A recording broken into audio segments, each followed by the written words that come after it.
She wants too much money in the prenup, so I might cancel the wedding. Should I stay or should I go? This is OKOP. We tell the craziest true stories on earth. I'm John and Sam. Should OP stay or should OP go? Well, I'm going to say without any further context, I'm going to say leave. Leave. Marriage shouldn't be hard at all. And everyone who's married says that there is effortless conversation and nothing but sunshines and rainbows. So, I mean, sounds like it's off to a bad start. If you ain't no chump. Holler, we want prenup. We want prenup. So pre-throwaway 9 says, my girlfriend, 26 female, and myself, 24 male, have just found out that she is pregnant. Dang. That's a big drop in the first line. Was it an accident? Sounds like an accident. Maybe. She's adamant about not wanting to have a child out of wedlock, so we have been discussing getting married. Wow. We've been together for 3.5 years. Prior to finding out about the baby, we had only talked about marriage a little bit. I know she says she wants to get married badly, but I'm kind of on the fence. I'm not 100% against it, but definitely not eager/desperate to get married for multiple reasons. 1, my brother just recently got taken to the cleaners by his ex-wife. He pays her somewhere around 10 grand a month in addition to losing some of his real estate properties. Okay, but if he's paying 10 grand a month, he's probably raking it in. Breaded. And he said properties. And that whole situation terrifies me, and I've never really seen what a marriage provides that makes the risk worth it. To me, it's just the same thing as being together as how we are currently, but giving the state permission to be in our relationship. Wow, that is one way to put it. I mean, he's got a point. Babe, I want the government to get out of our bedroom. However, now that she's pregnant, I've been much more open to it just because I know how much it means to her. So we've started this process and I'm slowly realizing that I might have bitten off more than I want to chew. While me and my girlfriend love each other very much and are compatible in pretty much every way, our ideas about marriage, the wedding, etc. seem to be a little different. For starters, for the wedding, I was thinking we each pick some of our closest friends, maybe 10 people or so each. I don't know, the number could be a little flexible, and then go get married on an island or a beach, stay for a week or two, or something cool like that so we can have fun and enjoy it. And is OP's family loaded? I get the feeling that they're loaded. It's like, oh, my brother got his properties taken away and let me get married on a beach or some island. And I'm worried about, the state and, people being able to take stuff away from me. He has, at 23, stuff to take away. Put in the comments if you think OP's loaded. Drop it in. She pretty much wants the exact opposite. Massive wedding in a big venue. Now, I don't see anything wrong with that type of wedding. It just seems like a colossal waste of resources to invite every person we know when we could instead have fun for a week or two, then get married on the beach with our closest people. Which, super quick, I think there's a very fair argument for both. One is a big celebration, which feels like a concert almost, which is a dope vibe. And then the other is this intimate, special moment to share with your friends. I see a lot of pros in both approaches. Oh yeah, for sure. It doesn't necessarily have to be the beach. I'm flexible, but I think you get the idea I'm going for versus the idea that she's going for, that they are two completely different schools of thought. And also it's not like the option of doing both makes sense from OP's perspective, because he's like, the thing that I'm worried about is the waste of money and resources, not the emotional connection to the kind of wedding I have. Once again, OP worried about money. Spending whose money? OP. But wouldn't it be isn't it usually the bride's family that pays for the wedding? Riley, maybe you could look that up a little bit. My understanding is that it's usually parents of both but maybe it depends, but parents are the ones that are trying to orchestrate the finances for it. Traditionally, the bride's family pays for the wedding. Okay. Wow, I didn't know that. Yeah, growing up, it was the bride's family pays for the wedding, and then the groom's parents pays for the reception dinner or the dinner the night before. Yeah.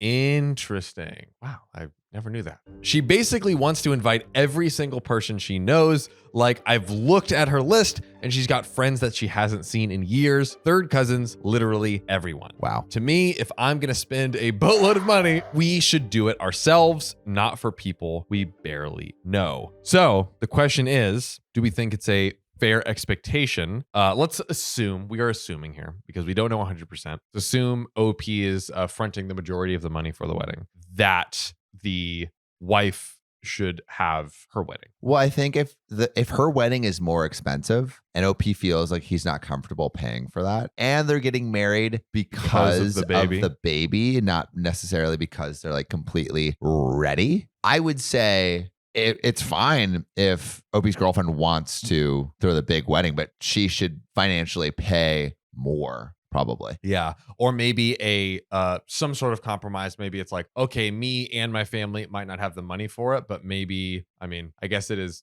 also traditionally like women like to plan and be in the details of it. But yeah, is there some other way to help? I feel like there could be a compromise. If you tell her, it's like, hey, this is how much money that I'm thinking I would spend on a wedding. I was thinking we do something small. If you want to do a big wedding, down to do that, but I want to contribute the same amount. Or OP digs his heels into the ground and says, we're downgrading from beautiful beach to dirt road. We get one friend each. One friend each. No, courthouse, dude. Old country courthouse, win. one house. People get married at the courthouse all the time. It's true. Oh. And it's cheap. And it's cheap. And it's cheap. And technically, you're no longer out of wedlock. Well, in the Christian tradition, you have to get married in a church, right? This is a question for you, Big Protein. Get a gut check. You can't Google. Gut check. Is that baby out of wedlock if it's like a shotgun wedding? Oh, yeah. Shoot. I'm going to be for real with you guys. I was a shotgun baby. Dang. Yeah. Dude, because like my parents got pregnant with me before they were married. And gut feeling, I feel like you just got to be together before the baby's out. Yeah. Yeah. Together as in like married together or just a couple but together? Can you be... Well, before the baby's out. That's it. Yeah. Like you got to be together and then the baby's not a bastard. Which makes sense, hence the shotgun wedding. Because it's like, yo, as long as we get this happening before the baby's out. And really what that is, like in the olden times, what that is, it's helping ensure both the baby and the mother are taken care of legally by the government, right? Because it's like, if you don't get married, then there's no recourse for the mother and the baby to any funds or resources. I am learning all kinds of things about weddings on this episode today. And also the reason that you have an engagement ring is kind of like a deposit on what you would get. Cause it's like, here, I'm going to give this to you. I want to marry you. And this is like worth 3 months of salary or whatever. So like you're taken care of if something goes off. Not 20% down on your wife. 20% down on your wife, baby. Dang. Down payment. Learning today, ladies and gentlemen. So we've been talking about compromises and making slow progress on that end, but we're getting there. She knew prior to getting married that I would require a prenup. I make about 4 times her salary and own property and plan to acquire more. We were OP's floated. I had my lawyer draft up a prenup and she has her own lawyer reviewing it as well. This is where we come to an impasse. Oh, I can see this. Put ICU in the comments if you see what could be going wrong soon. Her lawyer believed the prenup was unfair and we've been going back and forth making changes. I've made some concessions, but I'm kind of at a point where I don't want to make any more changes. While I admit the prenup is definitely ironclad, I think it's fair considering the situation. I'm taking all the risk. Why would I continue to concede on things me and my lawyer both believe are fair? I just want to say real quick, there's a great line from Ozarks, and that line is, in a lot of countries, it's one big family. In America, it's one big LLC. So it's like the pre-marriage process is your lawyers going back and forth and, that's making crazy. changes. I mean, like we do this for like a brand deal or something, for the love of your life, which I understand, but it's just like a crazy concept. No? I think it it is. I mean, I don't. Would I get a prenup? Would you get a prenup, Riley? Yeah, I mean, if you think about it, one, the prenup is whatever the government thinks is fair in your relationship. So I would get one, even if I do give half of everything I own. Yeah. I would still want to have that conversation with my wife and be like, hey, these are the assets I have, these assets you have. I want to make sure I'm provided for. I want to make sure you're provided for. Let's make that deal between us rather than the government being like, oh, this is what it should be. Right. You're saying it so it's not defaulting to the government, you mean? So it's between the two of you. Yeah. I am still completely undecided. I feel like, and I don't know if this is true, but I feel like I would get a prenup to protect my partner's interests. Correct. I've always said that. Where it's like you don't, and I don't know. I mean, I think this may happen, but like if someone owns a company or something, like can a divorce like infect the company in some way? I don't know if that's true, but I've always said to my partner that I want a prenup for her against me, basically meaning like protect her assets, but I am undecided on myself. You wouldn't want to protect your maybe. I don't know. I don't know, to be honest with you. But what, like if you have partners in a company? No. Like if like for her. Oh, you're saying for partners in a company. Yeah. Like what? Like couldn't it not like, partner as in my no partners in a company? Like I don't know how often this happens, but like if you own a certain percentage of the company, can your wife then say, now I own that, I'm on the board, and actually I hate you, so I'm gonna make sure that every decision is that's screwed. That's a good point and a good consideration. Yeah, I've always been. I think I'm open to both, but I haven't really decided yet. I don't know if that actually can happen. I think it depends on the specific situation, right? Like if a person has either controlling shares or like voting shares or something, then in that scenario, yes, that person could inherit. But I think with like Jeff Bezos's wife, she just got money. Basically got or stock. I think she got like essentially half of, I don't know if it was cash or stock or what it was, but I think she essentially got half in some sort of value. Wow. Cash or of stock. Everything. Right. Yeah. $46 billion. And she gave it all away. She gave money to, my mom was working for Goodwill, and she gave like $10 million to the Goodwill my mom was working for. That's one Goodwill. One. Yeah. She gave away she gave away billions of dollars, like immediately. She hired a team of people to research what the best places were to like donate to, and just started pumping billions like immediately, ASAP. That's crazy. So recently we got into a minor argument over the wedding stuff in general regarding the prenup/wedding. And I was just like, maybe we should just keep things how they are. But she wants it for the, like, she doesn't want to have a baby out of wedlock kind of deal. Exactly. So it's kind of being like, maybe we should just not do the thing you want. Yeah. And what did she say? Of course, she flipped. We've cooled down since, and she says that she still wants to make this happen, but I need to be more open to compromise. I feel like given the situation, I've compromised more than I already should have. Because he doesn't even want to get married. I talked to my brother about it, and he told me that I've compromised more than enough and had to hold firm. And worst case, you stay girlfriend and boyfriend, which is realistically probably better anyways. My sister disagrees and says I'm being a jerk for not working with her more. The way I see it, why would I risk everything I've worked for when I'm not even getting the wedding I want, nor the financial protection I want, just so I can say that I'm married? There's just very few tangible benefits I'd be getting in relation to the risk. So am I the a-hole? There are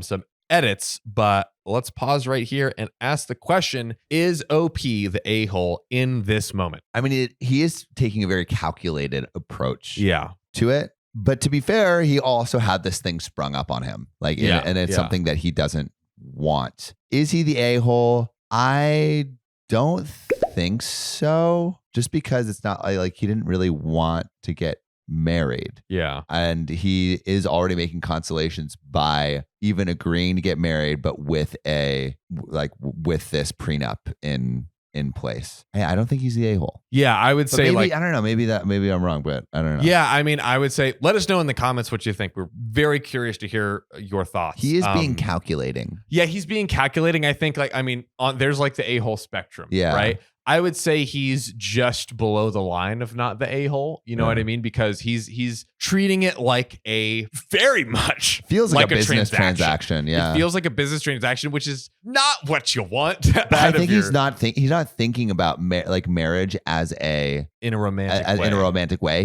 He's thinking about it. Okay, I'm involving the government in my love. Yeah, which marriage is a different thing than me being in love with this person. Yeah, which fair. Again, I think it's like calculated and maybe a little removed. Yeah. But like you said, I mean, he has made a pretty big concession already in agreeing to get married. Yeah. So I would say just below the line of not the a-hole. Which if he said, "Hey, I don't want to get married," is he the a-hole? Because I don't think he's the a-hole in that case either. I don't think so.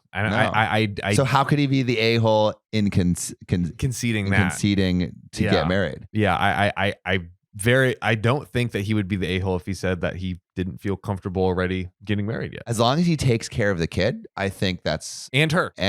As long as he takes care of the two of them, I think that puts him in a pretty safe space in the not the a-hole category. I agree. But we have more to the story. Okay. Edit. Okay, I feel like I made her look bad in the original post, so let's run some things down. Number 1, the price of the wedding isn't the problem. The cost of the wedding she wants versus the one I want are dang near the same amount. Oh, really? Okay, so it's... Okay, cool. It's just the things we want to use for that amount. Number 2, I don't think she's maliciously going after me, and I do see her as the person I want to spend the rest of my life with. We were planning on moving in together regardless. However, like I mentioned, prenup is ironclad. I'm not going to go into the details of the prenup for obvious reasons. Why withhold this information from us? Because maybe he doesn't want her to know. But it's juicy tea. But it's juicy. But I will say it probably favors me. The language she wants in the prenup leaves more interpretation to the judge. It's nothing necessarily crazy, and from my understanding, somewhat common in prenups versus the language I want is very precise with things I have specifically outlined regardless of the circumstance. She wouldn't be screwed or anything and probably be doing better financially speaking than she is now. She already does pretty okay for herself, but the prenup is about as strong as it can be while still being reliably enforceable. And another thing that I want to make clear, it's not that I don't want to get married. The idea of marriage and being married to someone you love is cool. I'm not against it like I may have sounded. If anything, I may be the paranoid one. My parents are divorced, both of my brothers got divorced, my cousins, etc. I just know how we feel about each other may not be the case forever, as sad as that may be. In the case that something happens, I don't want to give a large portion of my assets. I would always support the kids and make sure that he/she has her needs met. It is my child. Number 3, this isn't a problem with the relationship. If we don't get married, we'll stay together and raise the kid. It's not totally unexpected. I was pulling out, but crap happens. Dang, like that kind of pulling out. The pull-out method always works. Yet doesn't. We both acknowledge the risk of getting pregnant, and we're okay with the possibility. I never promised her marriage if that was the case. In fact, in the first year of dating, I told her I didn't plan on getting married at all back when we said we weren't that serious. I say all this to say there isn't something that I've been expecting, and she had never made this much of a fuss about getting married before now. Number 4, another thing I noticed a lot of comments about is that they're assuming she would be pregnant at the wedding. We would wait until after the birth. When I said she doesn't want to have a baby out of wedlock, I didn't mean that literally. Like if we got married a couple months or years after, it wouldn't be a big deal to her. My mistake. I guess she just wants to raise a child in a marriage. That's what it seems like, which is a good clarification. Number 5, we are in the process of moving in together and are going to raise the baby together regardless of the outcome of this dispute. Now, I know this is where a bunch of Reddit people call me naive, but this possibility has already been discussed. We do not have any intention of raising the baby in a dual household, and if we did, I would have no problem paying child support. More details about the prenup. Yes, it's ironclad, but it's not unfair. To answer some of the questions... But he did say that it was more in favor of him. He did say it was more in favor of him. Which fair means it's in favor of both equally, correct? True. I guess he's saying it's not egregiously unfair. In his favor. Okay. Yeah, like 51% better, kind of a deal. Yeah. To answer some of the questions people are asking, yes, it guarantees that she will have a place to live if we were to get a divorce, and she is guaranteed alimony for a certain period as well. Additional information. I did one more look through this thread and I saw all of your comments. As much as I would love to respond to each one, sadly don't have the time, but I'll answer them here. I can tell you don't understand finances or how legal documents work. Dang, burn. Whew. So I'll try to break everything down in a very simplistic way that you can OP's understand. Going in. Yikes. Number one, yes, divorce is way costlier than child support. You keep asking for sources, but a lot of the stuff should be common sense, especially for someone with as much life experience as many of you are saying, especially considering you're a divorced single mom yourself. I feel like that was to one specific person. Personal, yeah. That was personal. I would think you would have some personal experience. Anyways, I'll break this down with simple numbers to make it easy for you to comprehend. Let's say that she were getting $2,000 a month in child support. Average in California is $430 and usually tops out at $800 according to Google. But I wanted to make this example fun and leave you no room for the twist on the situation. So $2,000 a month times 12 months equals $24,000. $24,000 times 18 years of support is $432,000. Now, in a divorce, things like property on the table. So let's say she gets a property, extremely unrealistic. She would definitely get more, but again, just trying to help you understand. So keeping it as simple as possible so you don't get confused. Let's say the value of the house is $500,000. Again, on the low end, most properties in California go for way more. Let's say you're not going to find a decent house for $500,000 in California. Now, if you still don't understand, I will spell it out. God. OP is just like, if your tiny brain can't comprehend, let me keep going. Just losing one valuable property is more of a financial loss than child support would ever be. And in most cases, you're not just losing one property if you have multiple. That's not even to mention child support is spread over years, whereas you could lose hundreds of thousands of dollars of value in a single day losing a property. Those losses are in no way comparable, and I'm genuinely curious about the mental gymnastics that you could be doing to believe that, or if you just don't understand basic finances. Either way, I hope my explanation was a little bit educational to you. Number two. OP is an app for this part. Yes, absolutely. And also I'm seeing some of the, like in the earlier sections where he's talking like a little bit unemotionally about it. Yeah. I can see a little bit, like we saw a little bit of the assness bubble up, but the situation I feel like didn't really quite make him the asshole. Down to be proven wrong. So put your answers in the comments if you think differently. But this is just like he's being an asshole. Yeah, like he feels personally attacked. He did not need to go in on what seems to now be a single mom in the comments. Or us. It feels like he's talking to us. Right? We're reading it. I know. Number two, you don't have to get married to have a baby. The fact that you keep implying that it is morally wrong when the majority of babies are born out of wedlock is showing your ignorance about reality. Number three, as you should know, prenups are deemed unfair and are often thrown out. My lawyer literally told me any prenup we drew up without alimony would likely be tossed. How is that for a source? Number four, I think we are compatible as roommates because while yes, she doesn't live with me, she probably stays at my house 4 to 5 nights out of the week, if not more some weeks. Half of her clothes are over here. The majority of the food that she makes is over here. The point of us living together is not something foreign to us as you might like to make it seem. And number five, yes, the verdict is totally unanimous. That's why you have 30 plus comments arguing with people in the comments about it being so unanimous based on the fact that you have like 30 separate comments, full long paragraphs arguing with everyone on the situation that you have no part in. You clearly have some bitterness because the situation resonates with you. And for that, I'm sorry. I do hope you can find a better way to heal and get past your trauma. Wow. Best of luck. My goodness OP gracious. went in on this single mom. Okay, so let's pause real quick. We have more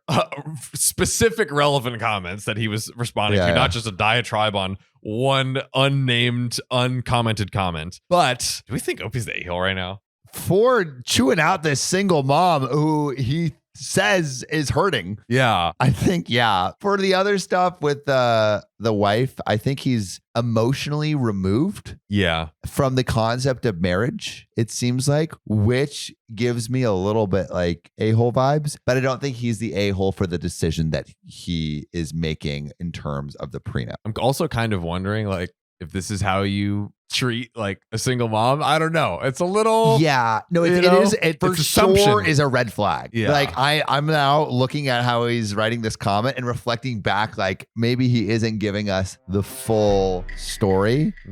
Or maybe, I think this is more likely, the prenup is way more unbalanced than he's admitting. Like way more in his favor, because even he is admitting that it's in his favor, and so like maybe it's egregious. Yeah. Do we trust him to not tell us that it's egregious? I'm honestly trusting him way less now that I've heard him go in on this single mom like this. I would say the same, but he might have gone on some more commenters. So let's check those out real quick. More? There's more. Relevant comments from Mollycoddle 4704. Actually, he did not. He specifically said that with the prenup, she would only be doing slightly better than okay, which is how she's doing pre-baby with a job. Doesn't sound like he's interested in putting in the duties as a primary caregiver and would probably balk at paying for a caregiver. So she'd end up way worse if the marriage ended, and that's how he wants it to be. Hope he responds. That commenter makes a great point. Yeah, I would happily pay for a caregiver if she continued working. As of right now, she said she would prefer to stay at home, but she said that she may change her mind after the birth. I'm totally fine with either option. But yeah, kind of like, what are the specifics? But that is pretty interesting. Once you have a baby in the picture, caregiver, you know, we've read multiple cases on this very show where they were literally like, it doesn't make sense for me to go work and pay for a caregiver because the cost of the care is too expensive. More. Yeah, it's more in some cases. So AP keeps sliding down the a-hole spectrum. You know what I mean? I mean, it's an interesting thought. Like, and I've really never thought about this, but not only like you shouldn't, when thinking about a prenup, your wife shouldn't be just as good as off as she is now, because the expectation is that like your lifestyle increases over time, especially as you have more responsibilities and stuff. So she should be better off if you, in the case of divorce, than she is now. I'm curious if anyone knows watching this right now, if a lot of prenups or these like divorce settlement cases have it where it's almost like a stair stepper with the children you have with that person. Oh, like each child kid with that person gives you stair more. Steps it up. You know, if you have a child with someone else, okay, that's why usually it's just 50. No, I think it's just usually just 50%. It's just usually 50-50. It's just 50-50. Right. So it's like, call it 50-50. That's even. But yeah, I was curious. I don't know if any of you know any cases, or maybe you have your own stories of divorce, prenups, etc. Yeah. Also, what is fair? Like, let's say someone has a bunch of assets, like properties and stuff, before the marriage. Is it fair to get 50%? I would love to know what you guys think. Very curious. But Sam, we have an update. A juicy update. It's juicy? It's juicy. Oh, man. So my last post ended up getting way more attention than I anticipated, and a lot of you guys DM'd me with advice and asking for an update. Thanks to everyone who reached out with the advice. A couple of you guys' stories and pieces of advice are what ended up helping me stand firm on the decision. Okay. I tried to respond to some of you, but apologies if I didn't get to you. Also, not sure about the rules on updates or if this is allowed. First, I'm going to answer some of the common questions I saw throughout the thread. I realized if I don't specify something, everyone will just fill in the blanks for themselves, which I guess I can't be too mad at. Number one, yes, we are both aware of what birth control is and how to use it. For the first 2 years of our relationship, she was on the pill, but she told me she wanted to get rid of it because it was messing with her hormones. She said I could use protection if I wanted to, but that didn't last for too long. We both knew and accepted that this could potentially happen. Number two, yes, I said she doesn't live with me, but I should have provided more context. Yeah, she doesn't technically live with me, but she primarily stays at my place. She has her own apartment, but sleeps at mine a minimum of 4 to 5 nights a week, sometimes even more. Most of her clothes are here and the food she makes here is etc. I think you get the point. Number three, for everyone who keeps saying to terminate the pregnancy, she's had the option for that the entire time. I've made that clear to her the whole time. She is choosing this. We live in California, so it's not like it's illegal or anything. When she asked my opinion, I told her I preferred she keep it. But if she wanted to terminate the pregnancy, I would help her. I would get her one and support her decision regardless, and she chose to keep it. I think those were the main questions. On to the updates. We ended up having a discussion about the whole marriage thing where we both were able to get our opinions / concerns out there. Just me and her, no lawyers or anything, which I think is good. It was really helpful because it let both of us get our concerns out there. We ended up agreeing that the whole marriage/prenup situation was too stressful right now while we were dealing with so many things. Pregnancy, moving in, etc., etc. So we agreed that for now, we would focus on the baby and penned the marriage conversation for now. I agreed to be open on discussing it again in a couple of years once everything is settled down, and she ended up satisfied with that. That was last week, and as of a couple days ago, we finished moving the rest of her stuff to my place. Her lease ends at the end of this month, and all that is left in the apartment is some furniture that she plans to give to her family. And since this is my last post on the situation, I'll provide more clarity about why I don't want to compromise any further on the prenup. The language that my lawyer and I chose to use was very definitive about what would happen in the event of the divorce. On the other hand, hers was not. Again, still not going into detail, but I'll say what my lawyer told me. He basically said that if I were to concede the language any further, he could no longer give me a guarantee on what I stand to lose. He said at that point, I would pretty much be at the mercy of the judge's interpretation, meaning anything could happen, especially considering the fact that we live in California. For me, that would defeat the entire purpose of the prenup, which is why I wasn't willing to concede on it. I actually was willing to concede on the actual wedding plans, but I just couldn't imagine letting a court system that is historically pretty unfair to men have the final say over my assets. I assured my girlfriend that in the event that we are separated, I would make sure that she is still taken care of, which made her feel better about the whole situation as well. I don't think my problem was necessarily the commitment to her. It was more the fact that someone else would have the final say over everything in the scenario when things go wrong versus myself having the final say, which, as many of you have pointed out, means that I'm just not ready for marriage. That is the main thing. I just don't think OP's ready for marriage. Yeah. That's what we kind of like have known since the beginning.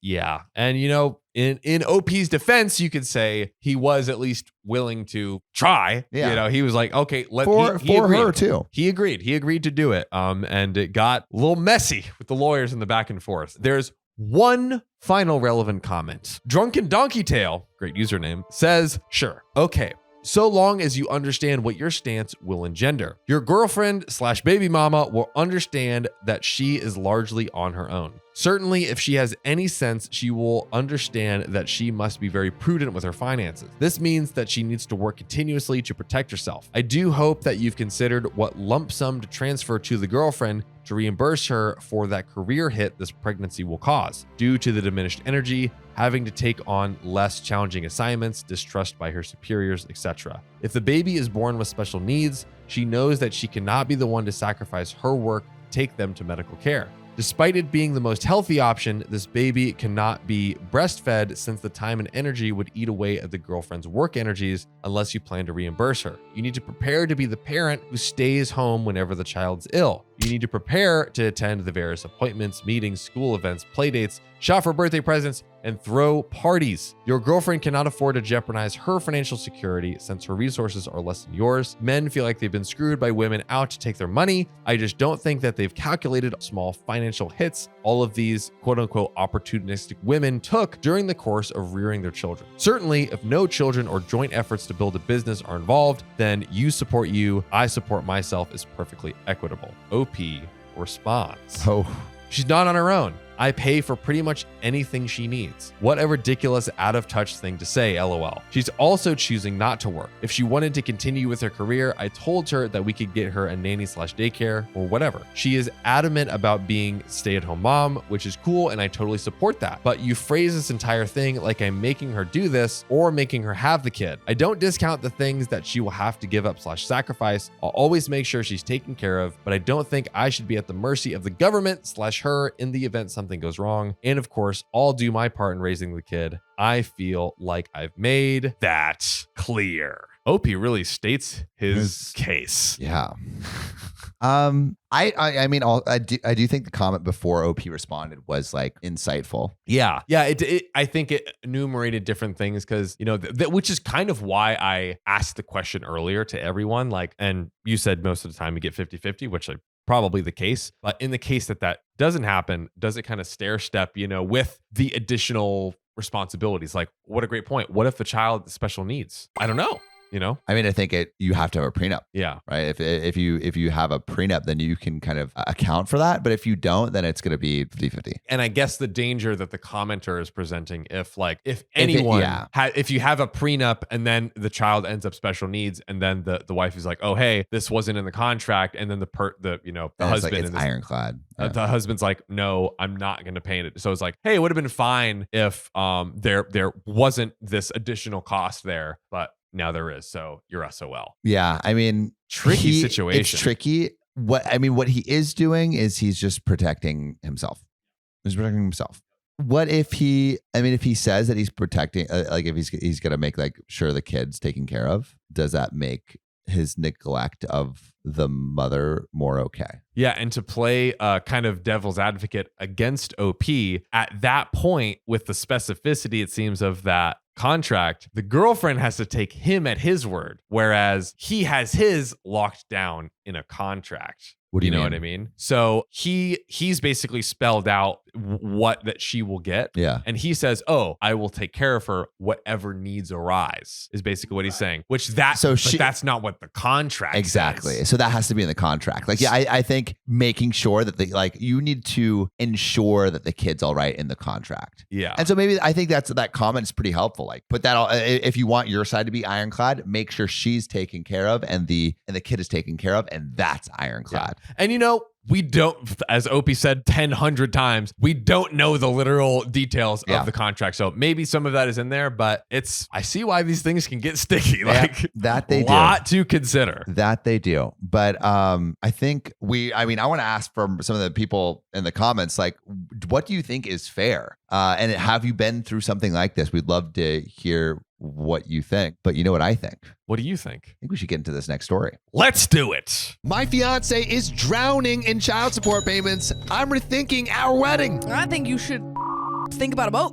So, first thing I want to say is I love my fiance. He's a great guy, a wicked smart, funny, wicked also smart. says whip smart. Oh, what does that mean? Who knows what that means? He's like whip smart. That no one says. Like whip smart, kind, funny. And a year and a half ago, I would have never have imagined I'd be at this point. So we've been dating for 5 years, ever since we met. He works at a call center and I'm a postal worker. We make a moderate income and the wedding is tentatively in April. Small courthouse wedding with a tasteful reception afterwards. Tasteful reception. By the way, this comes from Boyfriend Drowning in CP. And if you want to submit your own stories, go to r/OKStorytime. So I apologize in advance for the legal gobbledygook.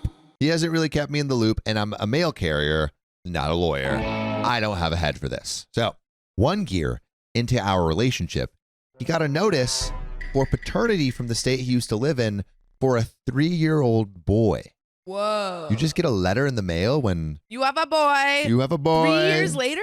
That's crazy. That's like getting served. Yeah. But with a whole child that has a personality. That kid served with a kid. You know what you do? You wait like 7 more years. You send your child to live behind like an orchestra house, and then you casually happen to run into him on the street while he's playing the guitar. In a really but finger style. Finger style. Yeah. And you're like, never give up on your dreams. And I think you're maybe and then Irish. You take him into isn't it a different church? Yeah, or something. And then you teach him how to busk and on then the you street. say, "What's your name, little boy?" And he goes, "Orchestra." Wow. That's what you do. That's what you do. So yeah, turn those lemons into lemonade, I guess. Yeah. Those little put that child to turn work. those random children that show up on your door in 3 years into prodigies. So clearly, this happened way before I met him. He thought it was ridiculous, but took the ordered DNA test, and turns out he is the father. You are the father. Yeah, well, you don't just get mail in the 3 years later if they're not pretty sure. I mean, how do you test that though? With a DNA. paternity test, but does he have to take it? I guess it's court ordered. It seems like it's a court ordered. Yeah. Turns out he is the father. Insert Mari audience catcalling here. What? Like the Mari thing. What? It's like the are you the father? Are you the dad? Whatever that show is. Paternity court something. You are not the father. Yeah, that one. Oh, okay. The mother was apparently mentally unwell, and it turned out the boy was in the custody of the grandparents. They offered to adopt the boy if my fiance gave up all his paternal rights, and he jumped at the offer. So he's like, take this Fine, kid take this 3-year-old away from I'll me. find him in 7 years. They pulled some strings. I've heard it's supposed to be hard, but we literally flew down to his old state on the date they told him to, signed some papers in front of a judge, and that was that. Cleaned That's my hands wild. of that 3-year-old kid. That's kind of wild. Like, imagine being in that relationship. Like, imagine being. What do you think? Would you like let's say you were dating someone Yeah. and like, you know, like even if it was like I don't know, like a couple months of the relationship. Yeah. And they get served with a child and they sign away their kid. Does that make them think of you? Like, does that make you think of them any differently? Probably. I mean, we heard that he jumped at the chance. Jumped. I think if someone jumped at the chance to just sign away the rights for their child, and also the fact that they find out 3 years later, I'll be like, Yeah, I mean, I think I would be. I don't think I would necessarily, like, I'm not saying that it's not necessarily the right decision for him to Yeah. give up those rights, because probably the grandparents can provide him a Mhm. better life, or the child a better life, but like, But the but jump, the jumping. the jump. You know, Yeah. I at least want a little bit internal conflict, Yeah. You Maybe know? like a well running jump. start Yeah. into a dive, or like but just a an fast immediate jump? walk. Yeah. Yeah, a fast walk to it, but a jump is a little bit much. Yeah. Maybe even a skip. Well, I personally am ambivalent about the whole thing. It seemed like he just gave up all the rights to his son without a care, but in the end, it's his business, not mine. I told myself I would be a supportive stepmother if the boy ever came to him for help/answers when he was older. There was some messy legal business about arrears child support because the mother apparently was on welfare for years, and the state wants repayment from the fiance Wait, but a as lot of, child support because she was on welfare from the state. So he owes child support back payments, I guess. but I'm wondering, because a lot of people are saying in the chat that if he gave up parental rights, then he doesn't owe Child support? child support. But maybe But it's I guess, the back payment? yeah, like maybe it's like it's a 3 years But- that the state was paying. So he only How is gave up that? parental rights 3 years later. And now the grandparents are taking control of that. But how is that? I mean, like, I guess this is how it works, but it doesn't seem sensical to me if someone didn't know they were a parent. Like, let's say, someone finds out 16 years later because 16 like years the of back birth payments. month. Yeah, the birth. Like, can you get someone for Yeah. 16 years of back payments? I believe so, based on this. Is that true? Let I us don't think know that could possibly be true. I feel in like the it's chat. more common than we think. I don't know much about it because he refused to share, only that it's around $20K for 3 years. Dang! $20K. Sophia, you're a mess. A couple of years ago I take fiance to the DMV to renew his license because it's way past expired and he won't do it. Lo and behold, it's suspended. I wonder why. His But I see you in the license is chat. suspended? His license is suspended. But that's what you redo it for. Why? Past due child support Oh. judgment for That's crazy. another child. No. A No way. separate child. A 12-year-old What? girl. And it's $30,000 for this kid. Wait, did he know about this child? Fiance is literally sick, and I mean, he threw up all night. So, Man. sounds like he didn't know. But also, how is he finding out about these kids so late? Yeah. Worse, in order to get his license suspended, he had to contact child support department in his old state and give them all his current info, where he works, where he lives. And soon enough, a notice comes through HR. No. He's going to be garnished 25% of his after-tax pay because of the child support judgment. 25%. What does that mean? It means that after taxes, the government's taking 25% of his pay. So if he's paid let's say he's paid, $1,000 after taxes, Yeah. they're taking $250 of that. Yeah. Okay. And if someone had like taxes coming up soon Mm. and they were being paid by a company, how would you help them with their taxes? I think you would go online Uh-huh. and you would research it. Get on that real quick. You That's should what I get would on say. that. No, this isn't for me. You should get on that. This isn't for Just me. saying, This I'm is saying, for- hypotheticals, this is for hypotheticals. OP's This This is your coming of age This is moment for OP's as boyfriend. an adult. No, this is about me. I'm ready. I'm fine. I'm sure you are. Reddit, he just shut down after that. Stonewalls any conversation regarding the issue at all. I took up more of the bills, but now we're both struggling. We have had to move into a smaller, crappy apartment using my credit alone because his has a big fat judgment on it. He had to refinance his almost paid off car because he couldn't afford the high payments.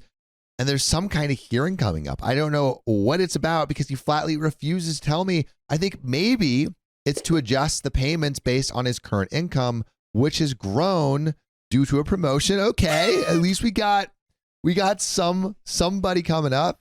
How many secret babies would it take for you to break leave? up with someone? Yeah. Like they don't know about the babies either. I mean, I think something we've said on the show is like, the past is the past. And we want to take people for who they are. But if who you are. How many? How many? How many? Depends how long I'm dating. Like a month, I'm out. No, it's not a month. It's however long OP's been dating. One secret baby for every 5 years of marriage. Okay. Either way, he hasn't bought plane tickets. Or rather, hasn't asked me for the money because he can't afford them. I think he's not going. It'll be an automatic judgment against him. Here's the thing. He could request a DNA test for the girl. He hasn't. You totally should to make sure that's actually your kid. Though he has told me he's certain he's not the father. He's like, I'm not the father. I'm not the father. Thank God. Thank God. No, he's just saying that. He's just going, I'm manifesting this right now. I'm be not the father. He could hire an attorney. I've offered to front the cost, but he has 1,000 excuses. He had to get one in another state. They gouge him because he wasn't there. He doesn't have the time. Excuse. The hearing is in 3 weeks. I don't know what's going on, and he's so passive about it that I'm worried. So I opened up an official looking notice he received a few months back, but never bothered to open. You're joking.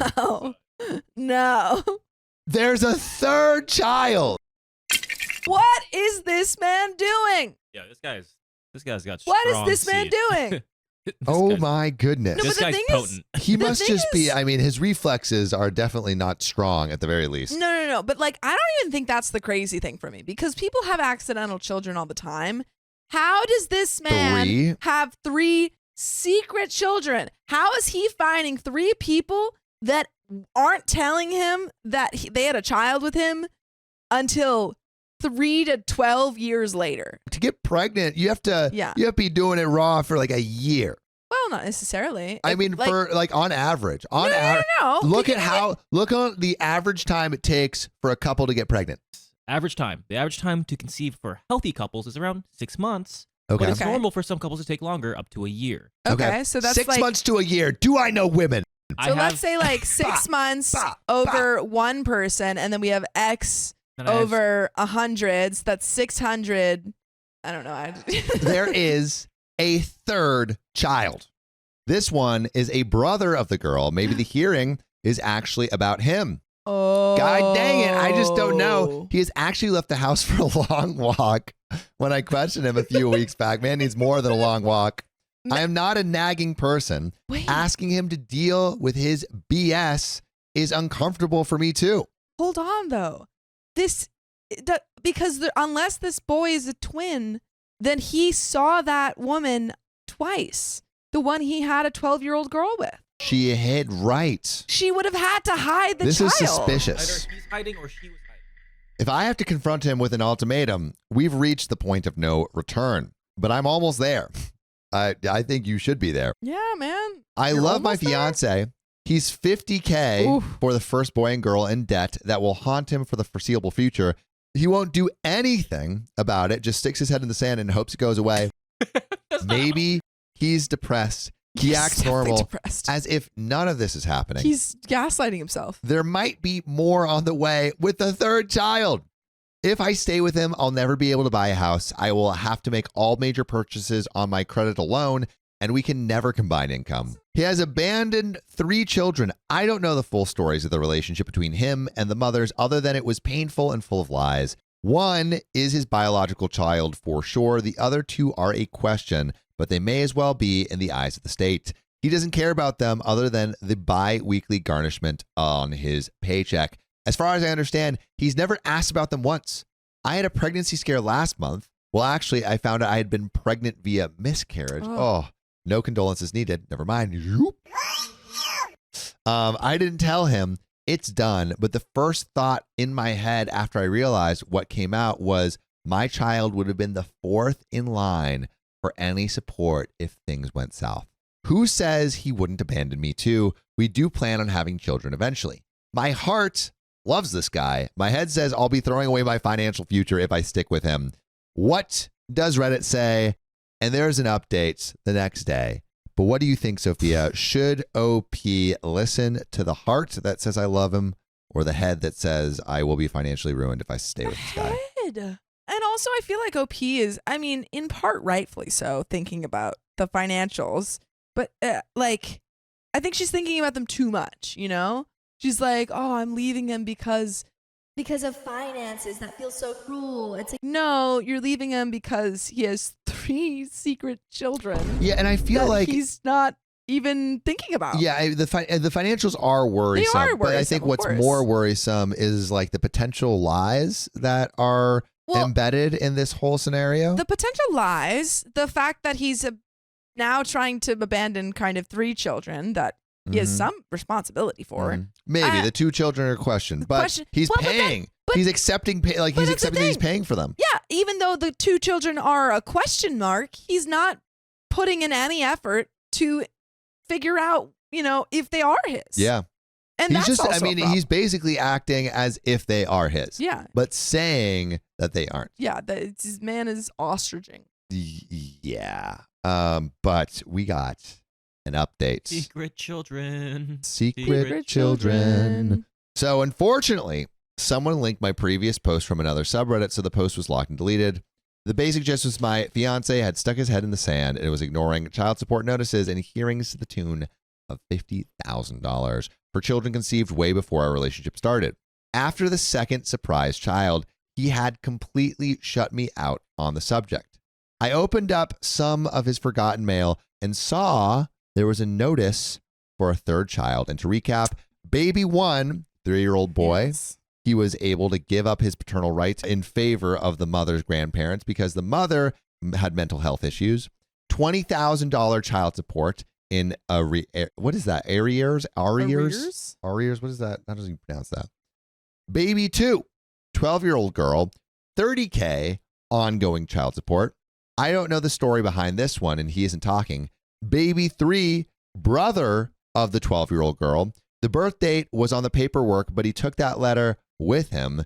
Thank you for all the comments, PMs, and valuable feedback from my other posts. The ones that told me I too was sticking my head in the sand.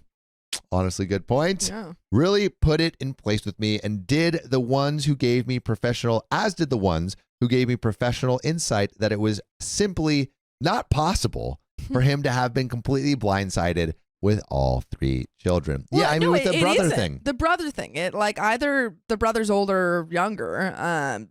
He would have known, or he should have known, unless the mother was some kind of schemer who hid the child away. The children. Yeah. You know, unless they were meeting at like a hotel or something. Yeah. You know, he should have known something about that other child. Kirsch says, Elon, is this you? Yeah, I mean, I guess I'm the only scenario I could see for those other 2 kids is he was having an affair with this person consistently and didn't know about the children. I think so. And then those children came from another partner or something. That wasn't a marriage. But again, pretty sus. Caitlin Van Campen says, bro was running from the child support payments and the child support finally caught up. Yep. I think that is probably the most likely scenario. Arrears. Back payment. So I was in a mood when he got home tonight. I showed my fiance, who I'm now calling Johnny Appleseed, thanks to a previous commenter, the letter I opened about the third child. Luckily, he didn't get all huffy about me opening his mail because I was not in the mood. Johnny's face just fell. I think we're getting the truth. We're going to get the truth. And he said it was impossible for him to be the father of the third child. He didn't know about it, not having opened his child support mail over the last few months. That the mother of the 12-year-old child had won child support judgment against him for the girl and now was clearly looking for more. I told him I thought that was BS and I wanted the truth now, that I'd been looking through his old state's law and the courts can't have ruled him the father of a 12-year-old without evidence. He pulled his usual Stonewall stuff, said it didn't matter because there was a judgment against him. He was screwed for life. He actually started to cry. I kept on him, and he finally told me the truth. The truth comes out, baby. Give it to me. So he and the baby mama were in love since they were teenagers, but it was an on and off relationship. She was drama. She got pregnant, and he was there for her. But right before the baby was born, she told him he wasn't the father. You are not the father. He was stubborn and proud and still signed the birth certificate, but he left her soon after at her request and didn't have any contact. Why didn't he get a DNA test? It was expensive and his heart was broken. But he still has some sort of like Out. He still isn't out. Well, no, but he still has some sort of responsibility because he signed the birth certificate. Yeah, but if you can prove that paternity was false, if you can prove the paternity fails, then you could get out of it. By the end of this, he was crying. I started crying too, and I told him I can't marry him right now with all this going on. Finally. Yes. Oh my Finally. God. I mean, he finally. lied to you about that. Yeah. OMG, did he go instantly from sorrowful to pissed. He kept asking me how I could do this, that I knew about the child support going in, and that he'd always been honest with me. That's not true. You just admitted to lying. The truth, yeah. No, he'd said nothing or insinuated she put his name on the birth certificate. Not the same as honesty. That he knew baby mom was trying yet again to ruin his life. And the judgment was already in. There was nothing he could do because the courts always ruled in the favor of the mother. There was no point in trying. This was all her fault for trying to ruin his life. And by taking her side over him, I was letting her. Oh my goodness. This man is just doing the whole woe is me routine. Yeah. Reddit, I'd like to say I threw in some good zingers. The fact is, when things get heated, my brain stalls out. I said some things about how he was handling the situation, keeping me locked out of what was going on with the upcoming hearing. And if he kept blowing this off, he could go to jail. But my delivery sounded kind of lame, even to me. It's never like how I practice it in my head or can type it out here, you know?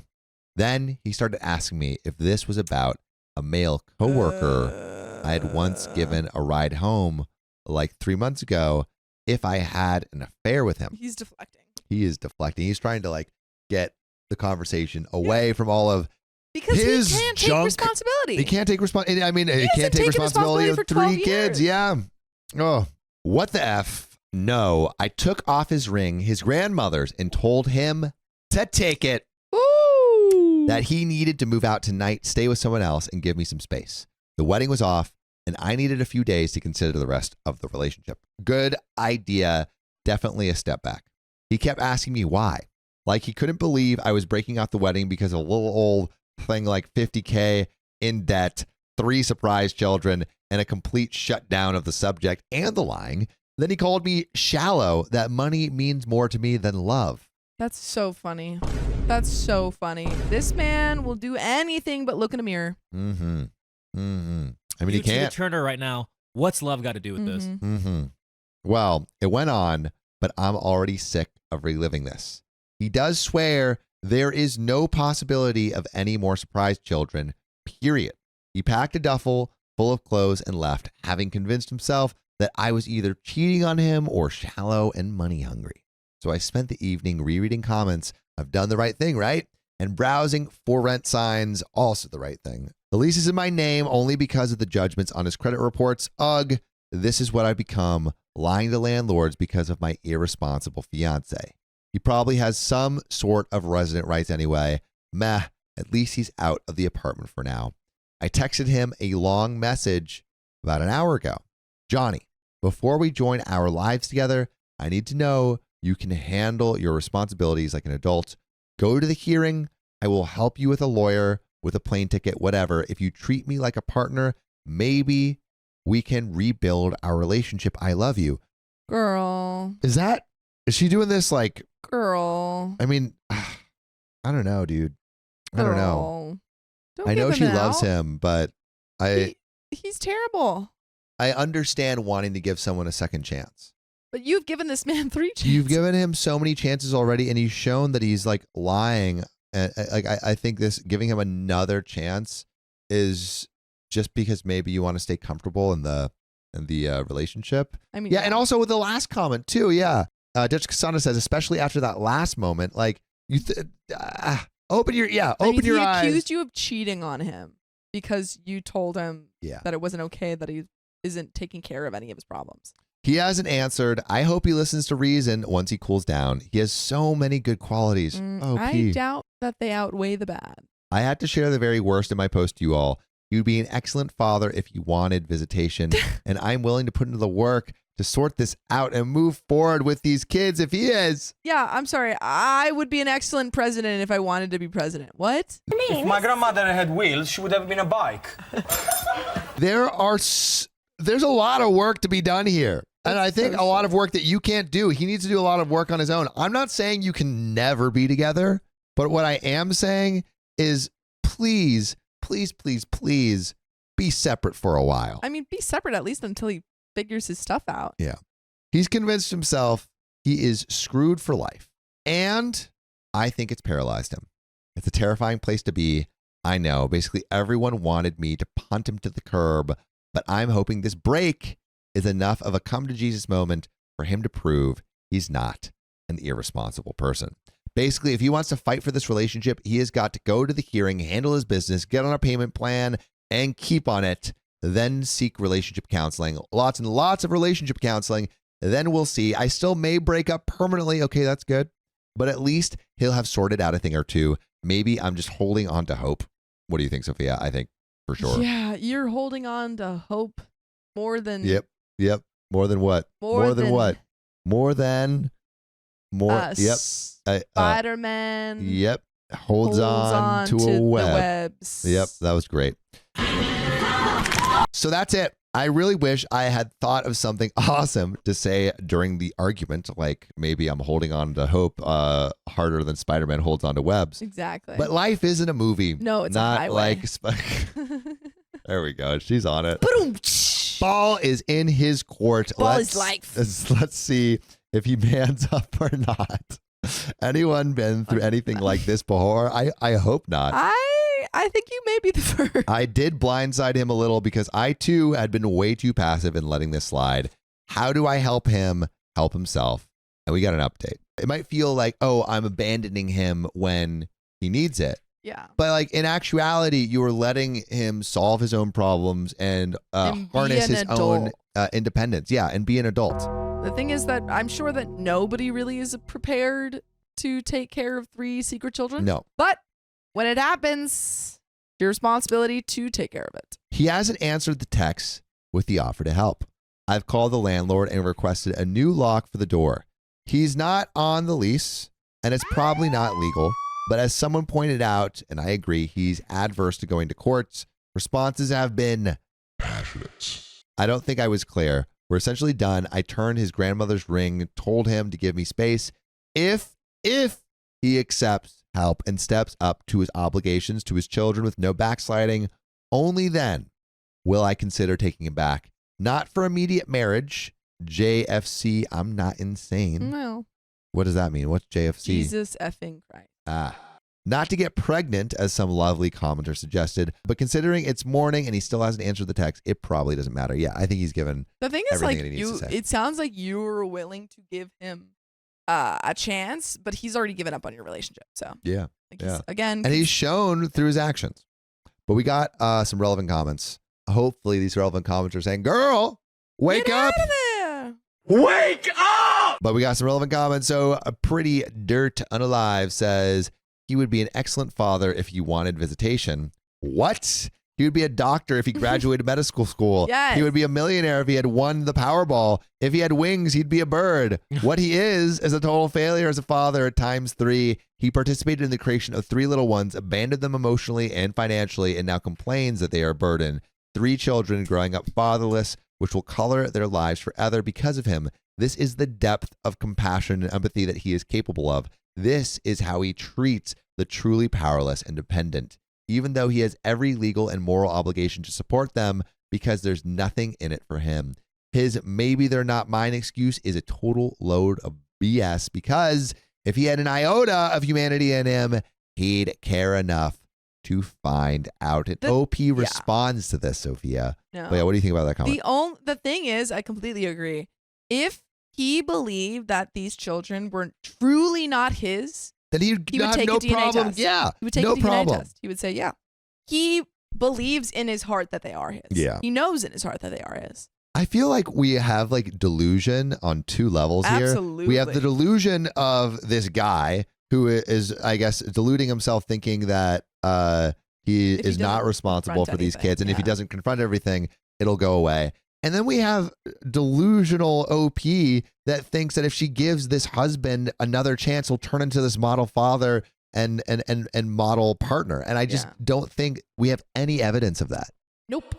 But OP responds, okay, this did make me laugh. You have a point. And update 2 1 month later. Ooh-wee. See if he went to any of his court hearings. I don't think so. I don't know where to start. After I called off the wedding and returned his grandmother's engagement ring, he packed a duffel full of his clothes and left. It's been about a month and I haven't heard a peep from him. I changed the locks on the apartment, but he hasn't been back for his stuff anyway. He blocked me on Facebook and then and when I gave in and tried to give him a call a week later, he changed his phone number too. This is his MO. Yeah. This is his MO. He does this. I mean, he's done this to 3 children. Also, what's crazy is she had a miscarriage. So it could have been 4. The blocking, I bet he does this to everyone. He does this to all blocks his women. the women, and then when they try and reach out to him to tell him that they have children, they can't. They can't reach him. He's got a system. I heard he was staying at his best bro's house, courtesy of bro's girlfriend. Trust me, I went through all the stages of grief, denial, anger, acceptance, etc., and I finally accepted he wasn't coming back. I thought maybe he'd gone back to his home state to be one of the baby mamas, but his car was parked in the parking lot at his work. I may have drove past once or twice. The hearing was scheduled for early this week, and finally tonight I plucked up the courage and went to Best Bro's house to confront him. Why? I think just let him be. Let him be, you know? Like, you don't get involved in him. You're like, okay, I'm going to confront him and tell him that he can either change or leave. And it's like he's left. He's left. He's given up on the left. relationship. The least he could do is get his crap out of my apartment, right? I grabbed up his many unopened child support notices. We know this is not the reason, right? She just wants to see him. Yeah, absolutely. This is not, if you really didn't care about him and the relationship, you would probably just put his stuff in a trash bag and leave it there. Exactly. And a picture of boy number 1 he left on his dresser. It's the only picture of the 3 kids that he has, and he left it behind because he doesn't care. Does not care about Best bro answered the door, and what follows about the most awkward conversation ever. I can't remember the conversation verbatim, but I asked where ex-fiance was, and Best bro said he wasn't there. He was being all evasive, and I asked if he went to the hearing or not, and Best bro looked confused. What hearing? I told him the child support hearing for his 3 kids. Best bro looked super confused, like I was crazy. Then he asked if I was seeing anyone else other than ex-fiance. I said, of course I wasn't. I gave Best bro a very abbreviated version, punted ex-fiance out because he was ignoring his child support from his baby mamas. He had a hearing earlier this week. I was getting loud because I'd been bottling this up, and Best bro's girlfriend came out to see what was going on. She's the one who told me, her exact words, your man lost his dang mind. So I think we're going to see what happens. Yeah. Or kids. More, yeah. And he went like- on a bender, and now there's 10 baby mamas. Oh, man. The weekend after I punted him out, he went to a bar with his best bro for Oh some my good God. old girl bashing. What? Wait, what? I read ahead. That's what I'm saying. I He read it. met up with some 22-year-old bartender and hooked up. Read it. He married her last weekend, drove up to Reno, we're a couple hours from the Nevada border, and did the whole Chapel of Love thing. Where is Best he finding bro these women? He's and his spiraling. girlfriend were the witnesses. They hadn't really supported his decision, but he had convinced them I was a cheating witch, and he was heartbroken. Plus, Best bro's girlfriend implied later that he'd overstayed his welcome by crashing at their house for most of a month. I was shocked and pissed and wanted to cry because I sort of got the vibe that Best bro still didn't believe I wasn't cheating. So I grabbed the court documents from my car and gave them to him. to pass along to my ex. I doubt they'll open them up, but the fact that they're from Old State County's Child Support Division should be good enough evidence. I don't know why I should care about their opinion. Neither one of them called me during this. I thought I was their friend too, but they believed him. Now I'm back home surrounded by his crap and trying to sort out my feelings, put the crap in trash bags and put it on Best Bro's doorstep. I feel like I've just watched someone blow through all the bridge is out warning signs and drive off a cliff. I told my ex I'd help him get a lawyer for the hearing, help him with a plane ticket instead of taking care of his business. He went and married some chick he'd known for like 2.5 weeks at most. I think I'm not in the mood to drag out the calendar. Let's be generous and call it 3 weeks. I should feel bad for the girl, his new wife, what the F, for what she's just gotten into, but she must either be a real piece of work herself or just an idiot who marries someone they've known for that short of a time. Stupid person. And I know someone out there is thinking, you're an idiot. He had to have known her for longer. He was cheating before this. Well, I'm certain he wasn't. He's a homebody by nature. There was never any missing time in a relationship, and Best Bro is pretty clear they'd met at the bar that night. So basically, instead of going to his child support hearing, he was moving in with his new wifey and probably doing what newly married people do. I hope they're happy together. Of course, I don't. I guess my next stop is the legal advice subreddit to figure out what to do with this stuff. He might have a contempt of court warrant out for him for skipping the hearing, so I doubt he'll sue me if I toss it all away. But I do want to cover my butt. By the way, if you want to cover your butt with audio going into your ears, go listen to full episodes of stories just like this. Go to Spotify, Apple Podcasts, or your favorite podcast app and search OK Storytime. There's another relevant update, but it feels like OP is finally getting the message that this guy is not coming back. Well, like it took her a while. And it took her boyfriend marrying someone else in Reno. I know.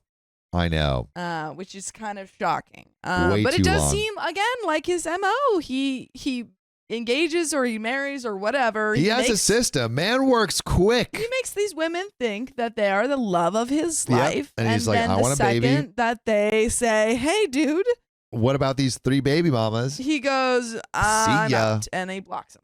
So let's get into this end of the story. I know I need to ask a question, so here it is. What in the world was he thinking? Out of all the options he had to pick, he picked the very worst. What was she thinking? I loved the man, but even I can admit he's not classically good looking. He had nothing to offer but a low-paying job and being practically homeless. And finally, what is wrong with me that I feel terrible? He's found some new way to F up his life. Hey, that's love, OP. Sucks, but maybe you can choose more wisely in love next time. Hopefully. But oh my gosh, that was a doozy. Truly. All right, we got one more story in that episode. I'll be right back. My fiance refused to watch my first 10K race because he didn't want to wake up early. Wow. Hey, when you're not a morning person, you're not a morning person, okay? I, 25 female, have my first ever 10K race tomorrow, which is 6.2 miles. I've been running for a bit over a year, and I've done some 5Ks, but this is the longest run I will complete, and it is a major milestone in my running journey. By the way, this comes from user LoudMedicine470 on the r/OK Storytime subreddit. So, this is a pretty big race here in my city, so I know that parking and navigation is going to be complicated. I also really want someone to be there to drive, cheer me on, have water, greet me at the finish line, typical supportive things. I asked my fiance, 26 male, if he could come to be with me for the race and drive since I'll be exhausted after as well. But since the race starts at 7:30 a.m., he's unwilling to come. He has known about this race since I started training for it like 4 months ago.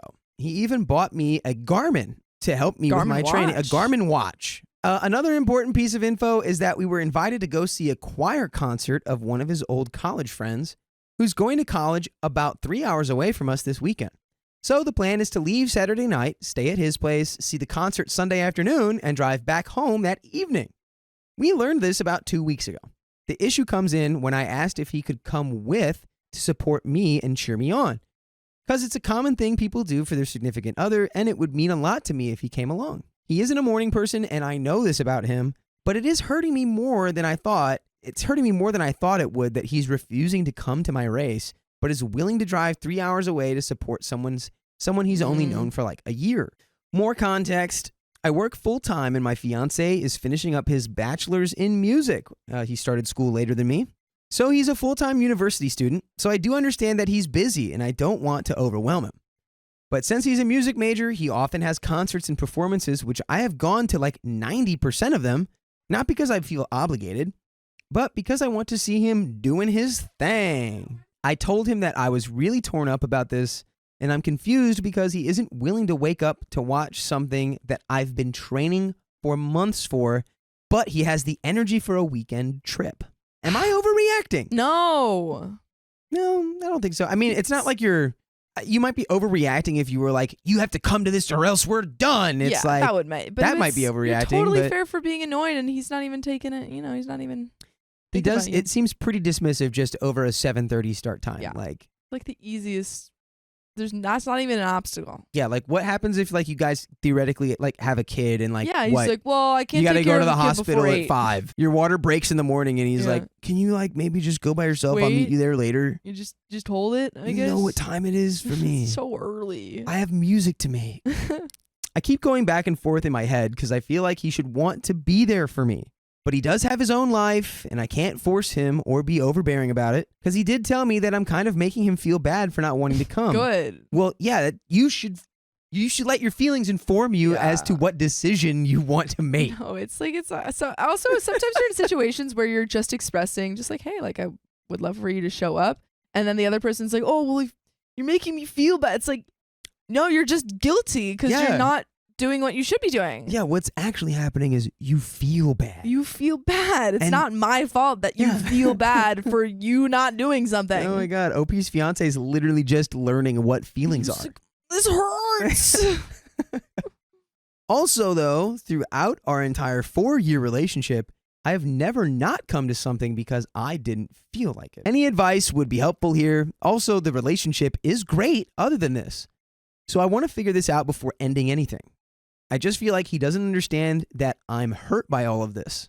We do have an edit. I think you go chat with them. You say, hey, I feel like I love going to all of your concerts and stuff. And I would never, guilt you or want to make you feel guilty for not being able to come. But I feel like 7:30 isn't an option. I don't know. I don't know how to say that. Kind of stand on business here a little bit, if I'm being honest. Like, she's gone to like 90% of his concerts. I mean, I would just even like if you to didn't show want, up it's for like me. she's just trying to support him and just being like, this is a big deal for me. Yeah, delicately explain to your fiance, like, so this is how feelings work.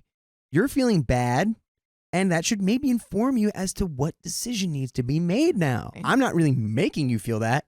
You're just feeling it. You're feeling it. Yeah. You're feeling feelings. Feel them. So here comes the edit. A lot of people are saying that I should communicate, and I have. We have talked about this for weeks, and now that it's closer, he is now saying that he doesn't want to come. I have told him that this is really important to me, and seeing him at the finish line would make me light up and mean the world to me. He is still refusing after multiple conversations, and his response the past few days is that it is too early. I majored in exercise science in college, and working out / sports are one of my main hobbies. This isn't a shock to him. I just feel like he really doesn't want to go, which I don't understand. The longer I pressed him on it, he said that I'm trying to make him feel bad and I need to accept no for an answer and ask someone else. I keep bringing it up, and at this point, he's not budging, and I'm thinking about giving up and just moving on. Okay, and we do have an update. I think this is a huge red flag, and I'm like, oh, maybe it is kind of.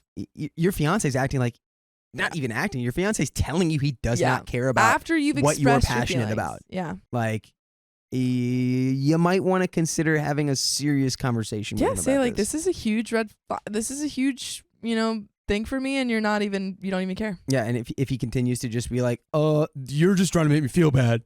Like, okay. It's like, I don't know what else to say, man. That's ridiculous.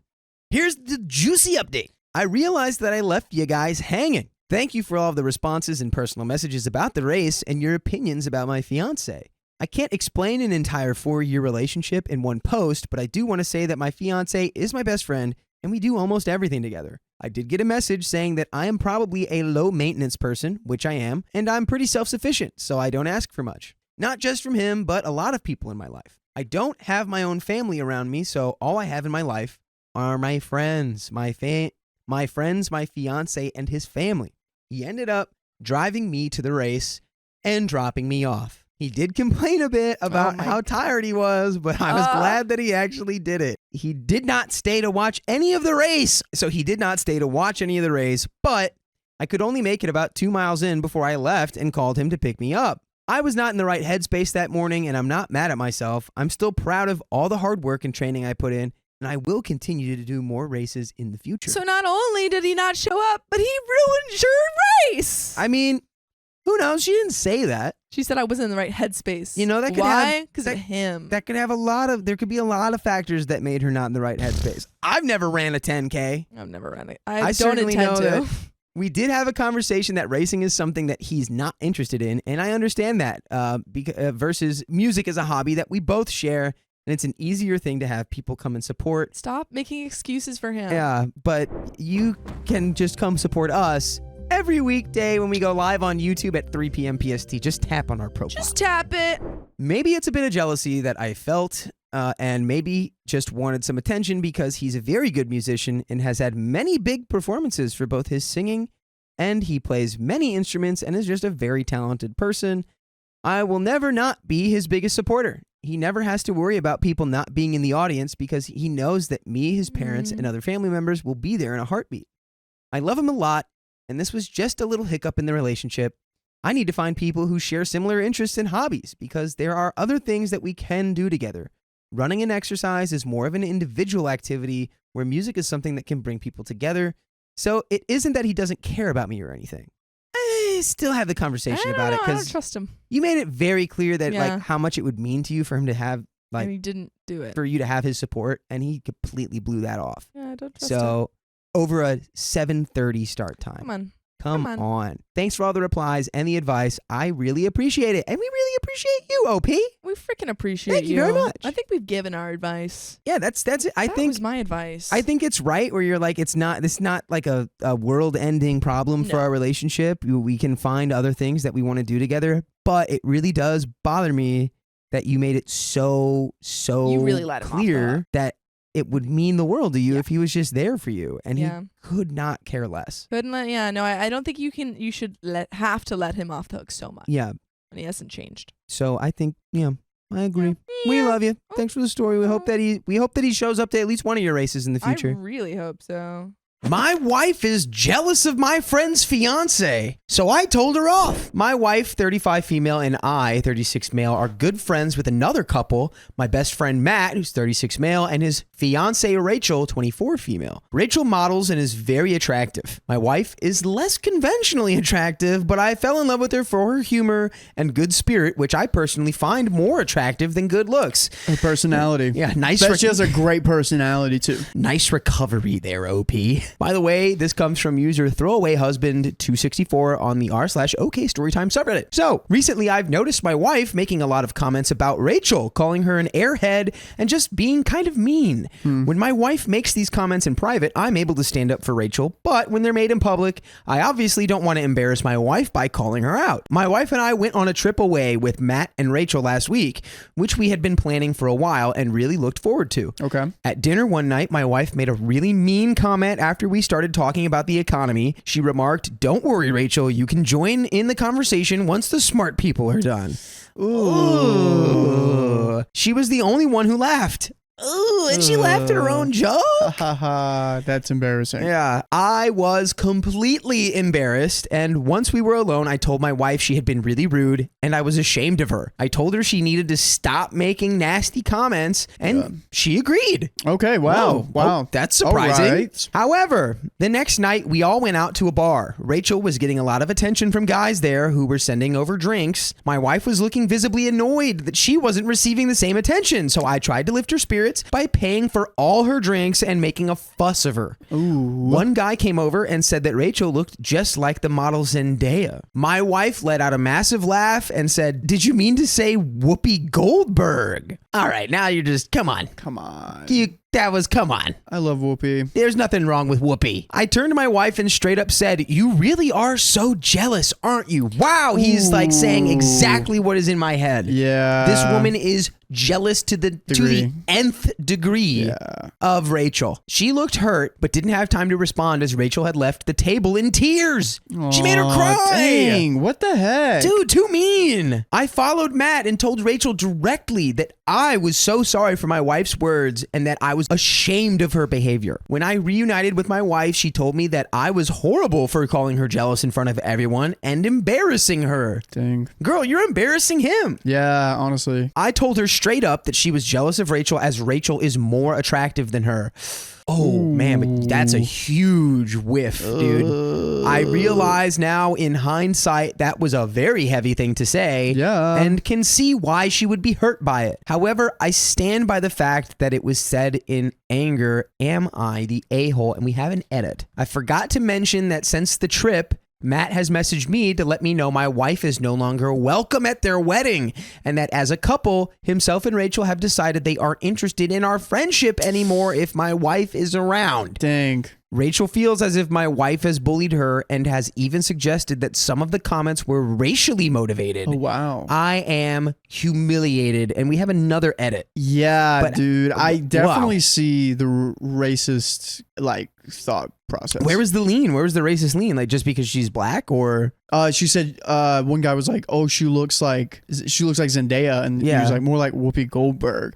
And that might have been the only case we've seen, but there probably have been other cases instead of that, like other red flags where she probably would have said something like that. Yeah, I think she's just jealous that Rachel's hot and she's not. Exactly. That's really the root of it. Is like she's conventionally attractive, and even OP was like, my wife's not conventionally attractive, but I am really attracted to her. Yeah. Is there any way to right the ship? Like, even if she apologizes, can she fix it? I think Rachel and Matt have done a good job of stepping back. So Rachel's probably felt this way in a lot of other ways because, girls are mean to each other. That's true. They are really mean. Like, my girlfriend's going through a situation with another girlfriend, and it's pretty, dicey. Venomous. Yeah. They get the venom in there. They really do. Yeah. I think that, Rachel's been enduring that for, I don't know how long their friendship has been, but probably a majority of it. If Rachel would even want a friendship at all. Yeah, it sounds I don't think we can right the ship. It sounds like they've established the boundary and they want to keep it that way. Yep. Sorry for another edit. I just wanted to clarify that my wife is stunning.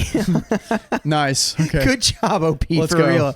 I wouldn't have married her if I didn't think she was beautiful. She's just not as conventionally attractive. To me, she's the most beautiful woman on the planet, but objectively, Rachel is better looking. Yeah, he's just trying to give context, guys. Context is key. I'm very open to being the a-hole in the situation, but I definitely wouldn't want people to think I'm not attracted to my wife. Do you think they can right the ship? I don't know. I don't think so. I think the only thing that could do it is if his wife fully apologized, but I don't think that's going to happen. She has to have an emotional catharsis. Is that the right word? I think so, yeah. Emotional catharsis, confiding in Rachel, explaining everything, and then over time, maybe. You still have to give him the space to become okay with it. It's not going to be anything immediate for sure. Yeah. Thanks for the feedback, guys. Just to add, although I didn't call out my wife in public, I regularly called her out in private after she would make comments. The reason that we continued to hang out as a group is because my wife reassured me her and Rachel got along well, and the comments were in good spirit. Matt would also continue to invite us out, so I didn't think it was too much of a problem. Also, in regards to the free drinks, Rachel accepted them for the table. Okay. We all shared the drinks and were joking around. The drinks were sent from the same two creepy guys, and it wasn't like the whole bar was buying Rachel drinks. Okay. Matt isn't insecure and would rather accept the free alcohol. Nice. Also, my wife earns more than me, so we split costs 50-50 most of the time. I paid for her drinks this time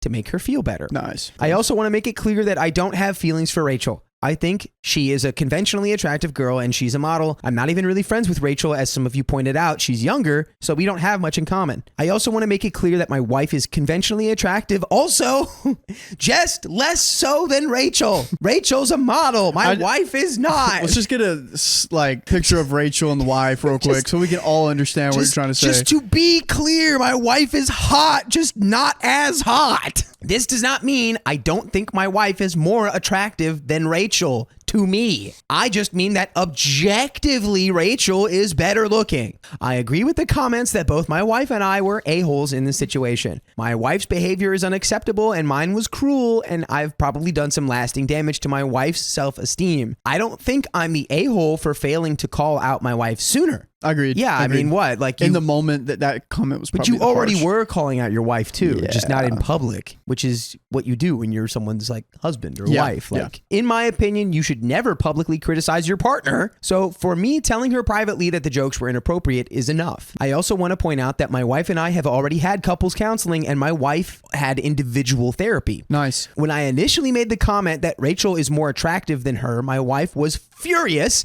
and rightly so. Yeah. She said that it was a cruel thing to say and that she wasn't jealous of Rachel, and insisted that the jokes were not offensive and everyone was just tiptoeing around the pretty girl. See, now that's where you're exposing yourself. Yeah. OP's wife. You definitely are jealous that she's attractive. Yeah. That made no sense. Also, being insecure that two creepy guys are sending your friend drinks. For that to be like the root of the Whoopi Goldberg comment is like, it's like, oh, you think that she looks like hot black model Zendaya? Like, how about she looks like arguably not hot black talk show host Whoopi Goldberg?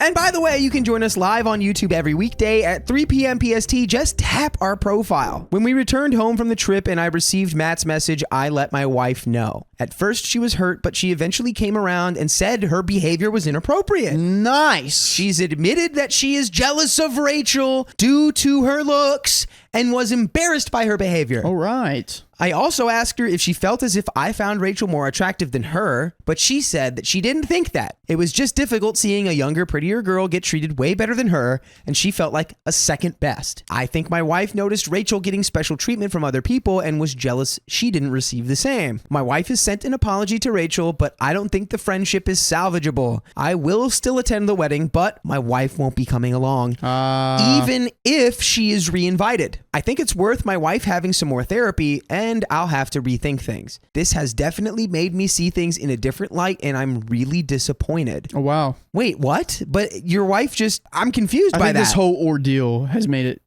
Yeah. like from start to now, he's probably disappointed. Even though she is working on herself, he still probably has disappointing. He's reassessing. Yeah. Reassessment is now in order here. Okay. Thanks again, everyone, for the feedback. Cool. Well, I think you have some thinking to do. Sounds like she's on the right track. She's on the right track, lots to go, and I hope her and Rachel can figure something out. Maybe they can all hang out as a group. Who knows? It might just be time to say goodbye to those people. Just might not be working.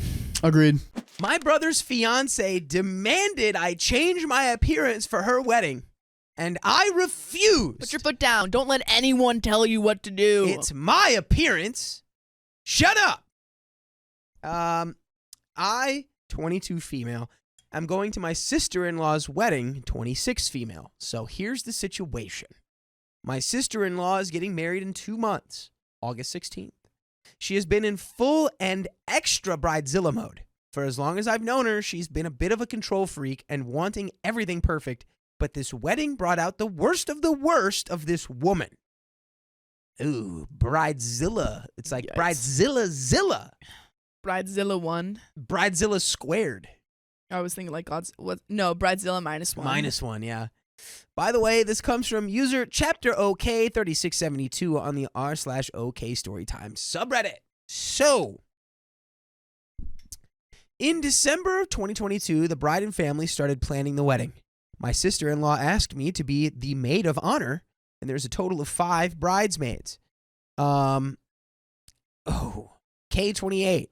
M27, L26, A26, N26.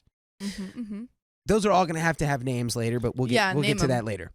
For context, her and my brother, 27 male, have been together since the end of high school and dated all the way through college.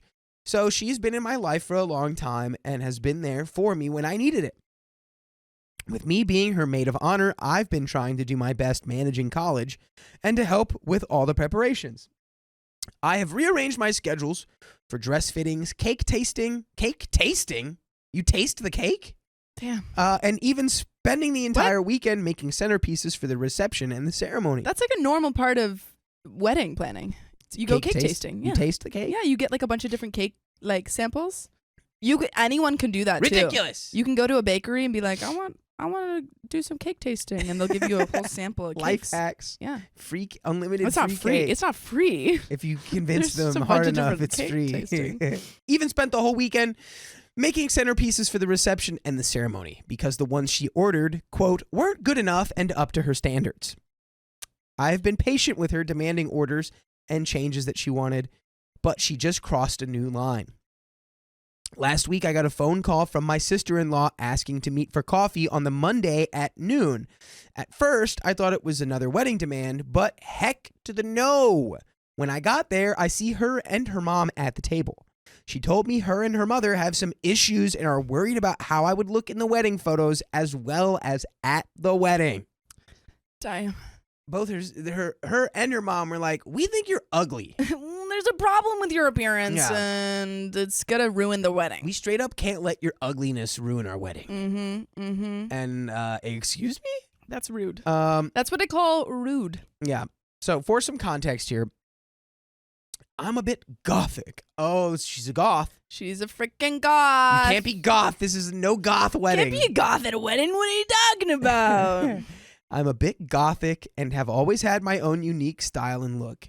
I have vibrant ashy hair with bright pink underneath, a few visible tattoos, and my nose and all my ears done. This is just who I am, and I didn't expect I would have to change for someone or anything, and I will not. Don't. At all. All my family support me and always have my back, or so I thought. My sister-in-law and her mother both went on to say that she wanted me to dye my hair neutral, cover up my tattoos, which are all sentimental to me, and have meaning and value, and for me to remove my piercings. So just be a different person. Have we thought about that? Like, can you just maybe not be you for today? Just for one day. It's not asking so much. Low-key, we just hate your aesthetic. Your and whole we would like vibe you is to off. change it for just one day. Is OP supposed to get like that? I don't know. Like concealer? What, foundation on all the tattoos? I think there might be like a tactful way to bring this up, but definitely like it's like ganging up and shaming OP like at a secret meeting is not the way to do it for sure. To say I was stunned and jaw-dropping embarrassed would be understating, to say the least. Yeah, you finish it. Yeah, I finished it. You're welcome. She then went to say that she did not want the bridesmaids or maid of honor to look distracting. I turned around and said that I'm not changing how I look because it's who I am and how I express myself, and I won't be changing anything for anyone because they don't like something on me. Her mother then went to say that she wants nothing but the best for her only daughter and wanting it to be perfect, and that if I didn't change my appearance, I would not be able to go to the wedding. I was livid. I was livid is an understatement. You did it again. You did that's the second half of the thing you did earlier of just the first half. Okay. I said I was leaving, and I got up and left and did not pay for my bill. They can pay for it. Nice. Once I got to my car, I started bawling my eyes out and went straight to my brother's to confront him about the situation. I explained to my brother that I was upset and uncomfortable and embarrassed about what his fiancé and his future mother-in-law had to say to me. He said that this is their special day and to suck it up and move on. From then, I've just been seeing red, and I went absolutely insane, saying, how are you going to let your soon-to-be wife treat me this way? For context, me and my brother have always been close growing up, even into adulthood. I just felt I wasn't valued enough after I expressed my feelings. I went home to cool down and didn't speak to my brother, his partner, or her mother. I got a handful of phone calls and texts saying I was selfish and being petty. I am pretty and petty. I then phoned them asking them if we could all meet up and talk about the situation, and they all agreed. We all talked, and I explained how I felt, saying that I wasn't comfortable changing how I looked as it took me years to get how I wanted to look, as growing up I suffered with bullying and having severe anxiety about how I look. And changing my appearance for one day, and that I thought it was unreasonable and unfair for her and her mother to change how I look. She then got upset and started screaming and causing a scene, saying I was being selfish and unreasonable and not taking her feelings into consideration because it's her special day and everyone should bow to her knees. The mother then said, I don't know the stress of planning a wedding and wanting everything to be perfect. And I replied that I may not know that, but I'm not changing my appearance because I like the way I look. It's also just so unbelievably hurtful to be like, oh, I want everything to be perfect and you're not. Yeah, like it's something's wrong with you. maybe just like, this is how I am. Yeah. And if me just being me makes your wedding not perfect, then why don't would have I want me be there. Don't have me there. Because this is how I look. Yeah. And if you have a problem with that, then you have a problem with me. Yeah, just hire an actor who looks like me, and they can Stunt be your double. fake maid of honor because you already want a fake maid of honor. Sounds like it. We all got into a massive argument, and I left feeling more hurt and angry than when I went.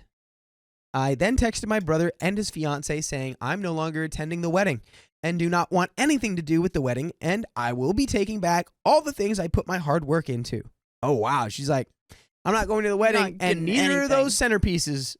I'm ripping them all up. They're gone. I'm putting them in my room.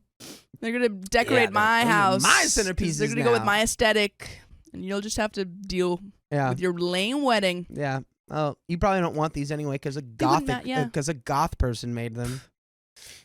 Really be petty. Before I texted this, I turned to my family and friends and my partner at the time and my bridesmaids, but they all say that it's her special day and I should do what they want and bend over backwards to make her happy. My parents and partner think my sister-in-law is being unreasonable, but my friends and the bridesmaids are split and still 50-50 on the situation. Some say she is being unreasonable and I should suck it up and get on with it for one day, while others agree that she overstepped the threshold, and I do love my sister-in-law. But she overstepped the boundaries and was asking way too much. I have so much guilt for not being there for my brother, as me and him are so close, and I just feel like we have drifted apart, and I feel awful. So, am I the a-hole for not attending my sister-in-law's wedding if she insists I change my appearance? And we do have an update. Oh, man. I don't know. I think that there would have been a way where the sister could have gotten her more in line with the aesthetic of the wedding if she had asked nicer. Like, she could have been like, hey, like, not asking her to cover up the tattoos, but saying like, hey, can we wear this type of dress? Or can we do this style of makeup and stuff? It really feels like there was a way for everybody to be happy about this. Yeah. And that it just was nowhere close to executed No, properly. it's like there are some things that you can't, it's very hard to cover up, like tattoos and her hair. Yeah. And then the insult of being like, and these are all wrong. Yeah, everything about you's wrong, actually. You're going to have to do some work if you want to be in my maid of honor at this wedding. And then when OP went to her brother and was like, hey, these are my concerns, he was like, suck it up. Suck it up. It's her wedding. Yeah. Miss Death and Strawberry says, hot take, I don't think that is too much to ask to tone it down for the wedding, but I don't think OP is an a-hole for not going either. Again, I think toning it down and what OP, the fiance was asking were pretty different, because she was asking like completely covered tattoos. And that was just loud. There was probably a way to make everyone happy here, but they definitely didn't choose did that not way. hit it. Mm-hmm. All right, let's get into this update. I have decided to have one last conversation with my sister-in-law and my brother. I approached them with a mix of emotions and determination and vulnerability I had experienced, hoping that my sister-in-law would understand how much her demands affected me. Before I delve into the crap show that happened, before I went to see them both, I had a separate conversation with my brother. He apologized to me, saying how deeply sorry he was, and he shouldn't have taken his anger or stress out on me, and that his fiance has been putting him through heck about this wedding, and it being perfect. At least he's apologizing. Yeah. That's something. Taking accountability. First step. In reality, it shouldn't have to be perfect, and there's no need for us to fight and fall out. I explained to him that the way I look is really important to me and is a part of my identity, and I didn't feel comfortable to change it. He said he would have a conversation with his fiance. Good. I'm glad that he's like, it feels like maybe the brother was kind of caught up in all of the wedding stress and wanting it to be, quote unquote perfect for his wife. Yeah, and he's hearing all this other stuff too. And he's like, just like, please, can't you please just take your piercings out and cover up your tattoos for me? Please. Yeah, and then he's like, you know what? Maybe I shouldn't have said that. Yeah, I know you, sis. I'm sorry. My bad. Okay. On to me letting up with them. Like I explained to my brother, I also explained to them that my appearance is who I am, and alternating would make me feel like a stranger to myself. I pleaded with them for her to see me as her future sister-in-law and not just a potential disruption to her perfect wedding vision. Sister-in-law, however, did not like the idea and was unmoved and even more doubled down, insisting that it's her wedding day and it's so important to her that I should be able to make this small sacrifice for her happiness. She accused me of being selfish and disrespectful, saying that I don't really care about her and I should just do as she asked. The conversation escalated into a heated argument. The sister-in-law accused me of always seeking attention and making everything about myself. I countered that she was being unreasonable and controlling. In a fit of frustration, I told her that if she couldn't accept me as I am, I wouldn't be attending the wedding at all. Oof. I stormed out feeling a mix of anger and heartbreak. Although I was still in the area, I could hear her and my brother arguing and shouting. He then said that he no longer wants a wedding and to be with someone who is so controlling and not putting his family's interests and feelings first in this situation, and how he doesn't understand how she doesn't understand how hurt I am, and he wouldn't let anyone get between him and his family. Wow. Whoa. What a switch up. He went from like, just do it, like suck it up, to like, you know what? That's my sister. Yeah, I'm sorry. Being like, I'm sorry, sissy. And then being like, oh, this isn't happening. Stand on business. Belton has what I was thinking of. Why aren't either of them taking her out of the wedding party? That's my question. Like, why is she the maid of honor? Yeah, it's like they don't like each know. other. Something needs to be done here. Yeah. But and I have something that you guys can do every weekday. You can join us live on YouTube at 3 p.m. PST. Just tap our profile. Tap it. Just tap it. The little red circle. Just tap it. Just tap it. Yeah, man. I like the, everyone's saying W brother. I agree. I think that. I don't know. I mean, I think if I was the sister, I'd be a little more. I'd be like, oh, quick. No, I didn't mean to do a divorce. I like, just wanted to keep my piercings in. Just let me. Because it feels like it's a part of me. Mm-hmm. It does feel quick. It feels like they're, I don't know, but again, the sister was, doubling down on it and being kind of rude and stuff. So I feel like there must have been other things going on. I mean, I agree. I don't know who said it in the comments, but it's like, I do feel like there is a part of both parties that's being unreasonable here, where it's like OP is sort of being unreasonable for not having any level of like, all right, here's where I can budge on this. Yeah. And also like the sister-in-laws being unreasonable for being like, this is the way it is and this is the way it's going to be. And there's no if, ands, or buts about it. And it's creating this impasse where like nobody is finding the solution that works for everybody, which it's there. Yeah. It's so clear to me that there's a solution here for everyone. It does feel like everyone in this story is pretty impulsive. So he kicked her out, and thankfully most of our family paid for the wedding as, surprise, surprise, the ex-sister-in-law's parents wouldn't put anything down for the wedding. So we will get some of our money back, but not all. Me and my brother have now got our relationship back to where it was, and he explained and expressed how horrible he feels for not sticking up for me earlier. I don't want to get into the whole argument that happened between my brother and his ex out of respect for his privacy. Not my story to tell. I hope you all understand. No, I'm upset. I want to know the juiciness. Tell us. I just again would like to say thank you for all the support and advice I've been given. And that is the end of that story. And it ended in divorce. And it sounded like she was fine with it. Like, which okay. There's got to be way more to that then that we are not privy to right now. She said, I don't want to tell, but I feel like there was definitely a lot more going on. There's got to be more. That had to have been the breaking point of just like, you know what? If you're really going to be this militant about my sister's appearance, I don't want to get married to you because you suck. Yeah. And it was like, you can't love my sister, then you can't love me. Oh, dang. My ex-fiance cheated on me with his coworker, so I got my sweet revenge before I left. Me and my ex had been together for over 7 years. This is a rather long one, so sit back. I thought we were happy. We were engaged and had moved into a bigger house together in preparation to start a family. And by the way, this comes from user catlover91512 on the r/OK Storytime subreddit. He's a civil servant and used to always joke to me about how everyone slept with everyone, and there was a secret inner circle of these people. Yeah, I know I should have seen the red flag, but I just laughed and listened to the drama stories he told me about all these relationships kicking off. Yeah, I think that's fair to just laugh at that, right? Fast forward a few months into living in our home, and he started to do more night shifts than is actually required for his job. He was getting a lot of overtime, and so was working a lot more, all to save for our wedding, so he said. He decided he wanted to start going to the gym to get more fit as well. It started off as a little tickle in the back of my mind. I seemed to be getting left at home a lot more often if he was going out with mates for a drink. I used to get invited all the time, but I just chalked it up to, he's out with the lads. He's out with the lads. It's the lads' night. Saturdays are for the lads. One night, he was going to one of his workmates for the night with a few others for a birthday party.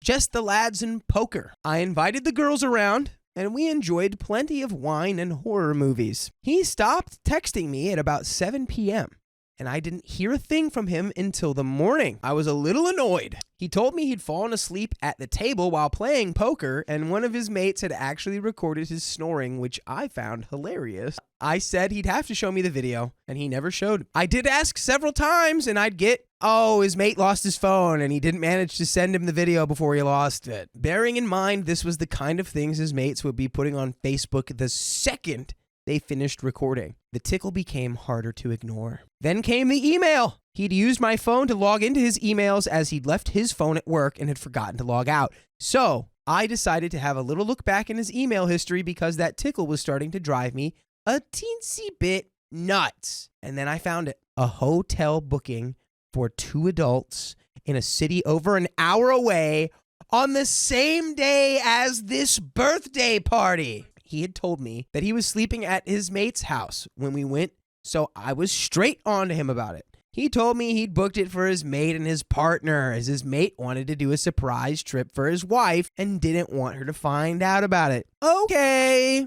I didn't really believe him, and I tried to let it go, but I just couldn't. Why didn't he tell me this before? Why only now that I've found the email booking? It drove me a bit crazy thinking about it, and I started to get depressed at the thought of that he was cheating. About 2 months after this, he started talking about one of his workmates. He referred to her as his work little sister. She's 10 years younger than him. And he would constantly say, I should meet her as we would get along, and how he felt protective of her. I don't trust this. At this point, I was getting sick of him talking about her, so I just made a comment like, you sound like you're in love with her. At which he scoffed and again said, no, she's like a sister. He even said once she reminded him of his own sister. But even with all of this, I was now convinced something was going on. So one night when he fell asleep, I went through his phone. No, I'm not gonna like it. The thing is, like, when you get to that point, you just break up. If you're at that point of lost trust, like that you can't even talk to him, it's a breakup. Might as well. The trust is already gone. However, lo and behold, lots of messages between him and her. He couldn't wait to be officially with her, and she was his princess. If this wasn't cheating, I would want to be called princess, but this is cheating. His cover story is that she's like my little sister. That makes it so much worse. So weird and bad. If it was just a side note, I would like to be called princess. This is just like a total side note. Just really quickly, call me princess. And everything about this is wrong, but I do like being called princess. That's just for me. Total sidebar. Anyway, but you're already the queen. You're already the queen of worms. That's true. I think if I asked people to call me queen, like if I asked, a future partner to call me queen, I think that would be a little bit self-absorbed. Oh, and there were a load of other messages to other women as well, all explicit. Well, my world literally came falling down in that moment. Nearly 8 years of my life wasted. I confronted him and he admitted it all. But he loved me and he promised me he would never do it again and he wanted to spend his life with me. It was just a stupid itch he wanted to scratch before fully settling down. Nope, I was having none of it. I was done. Now, where we were living was hours away from our hometown, and I was in a complete state, and to be honest, I just wanted to be with my family. A lot then happened. Without telling him my plan, I contacted my work and told them I was moving and needed to have a new contract starting home-based work. I love my job. And I told them everything that was going on. I had my family help me find a new place back in my hometown, and I planned my escape. This took about a month to sort, During this time, I was stuck in the same house as this ding-dong, keeping my plan from him. He would beg me for forgiveness 1 minute and then threaten me the next. You know, how he was going to throw me out, switch off all the electric so I couldn't work, and even threw straighteners at me. Leave him. Well, she's got the plan. The plan is enacted. Yeah, I know. This man, he goes from lying to being straight up like crazy. All of which I still have voice recordings of just in case. So you've got the evidence. That's good. You've got it lined up. That's nice. I would have to call my sister on video call at night just to fall asleep. I was getting that stressed. Then I became angry, and he then tried to gaslight me. Girl, he's been trying it the whole time. It was my fault he'd strayed, apparently. I did everything for him. I worked full time, cleaned, cooked, and shopped. Everything. But because my work wasn't as stressful as his, I wasn't doing enough. Well, at that, I just thought, F him. On the day my plan to leave, I got a lucky break, and it turns out he was staying at his mate's after work that day, so he wouldn't be back until the next day. He left, and his last words to me were, I love you, and mine were, goodbye, name. Bye-bye. I had a van and people around the corner out of sight waiting for him to leave. The minute he did, the packing started. Within a couple of hours, everything I was taking was loaded into the van and ready to go. But before I posted my keys, I had one last thing to do. I had purchased several packs of itching powder a week before, and now it was time to use it. What the heck is itching powder? I don't know. I feel like it's always happening in like those little movies from when you were a kid. Itching powder? Yeah, they're always putting itching powder in, like when they're at a camp or something. And like there's the bully kid. Just a powder made out of itchy stuff? Yeah, and they put the itching powder in the bed and they're like, I'm so itchy. And that's how they get revenge on the bully. I guess every time I've ever seen that, I've just assumed that was like a fake thing that wasn't real. No, I guess it is real. Wow, I mean, OP's got it. Yeah. OP's freaking got it. So anyway, let's keep going. Now is the time to use it, and use it I did. I rubbed it into every item of clothing he had, inside all of his underwear and inside all of his socks, shirts, and trousers. I rubbed it into the bedding. I rubbed it into the half roll of toilet paper I decided to leave behind. Anything he would be touching, I covered it in the stuff.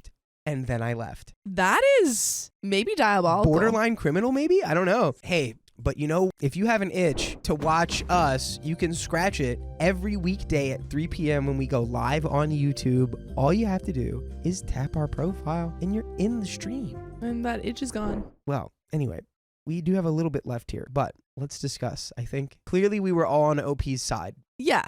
I think now that chemical warfare has entered the chat, the only thing I'm thinking of is like, is there any legal recourse for doing this to someone? That's kind of what I'm wondering. Because before it was like you had all the proof that he was a terrible person. Perhaps now he has a little bit of proof against you, which is what I'm worried about. Because I feel like lawyers always say, like, don't, do certain things, otherwise he'll be able to hold it over you and stuff. So I am a little bit worried about that. But pettiness-wise, very effective. Oh, and this is because he said, now I get it. Oh, because I have an itch. Because he's like, it was just a stupid itch I had to scratch.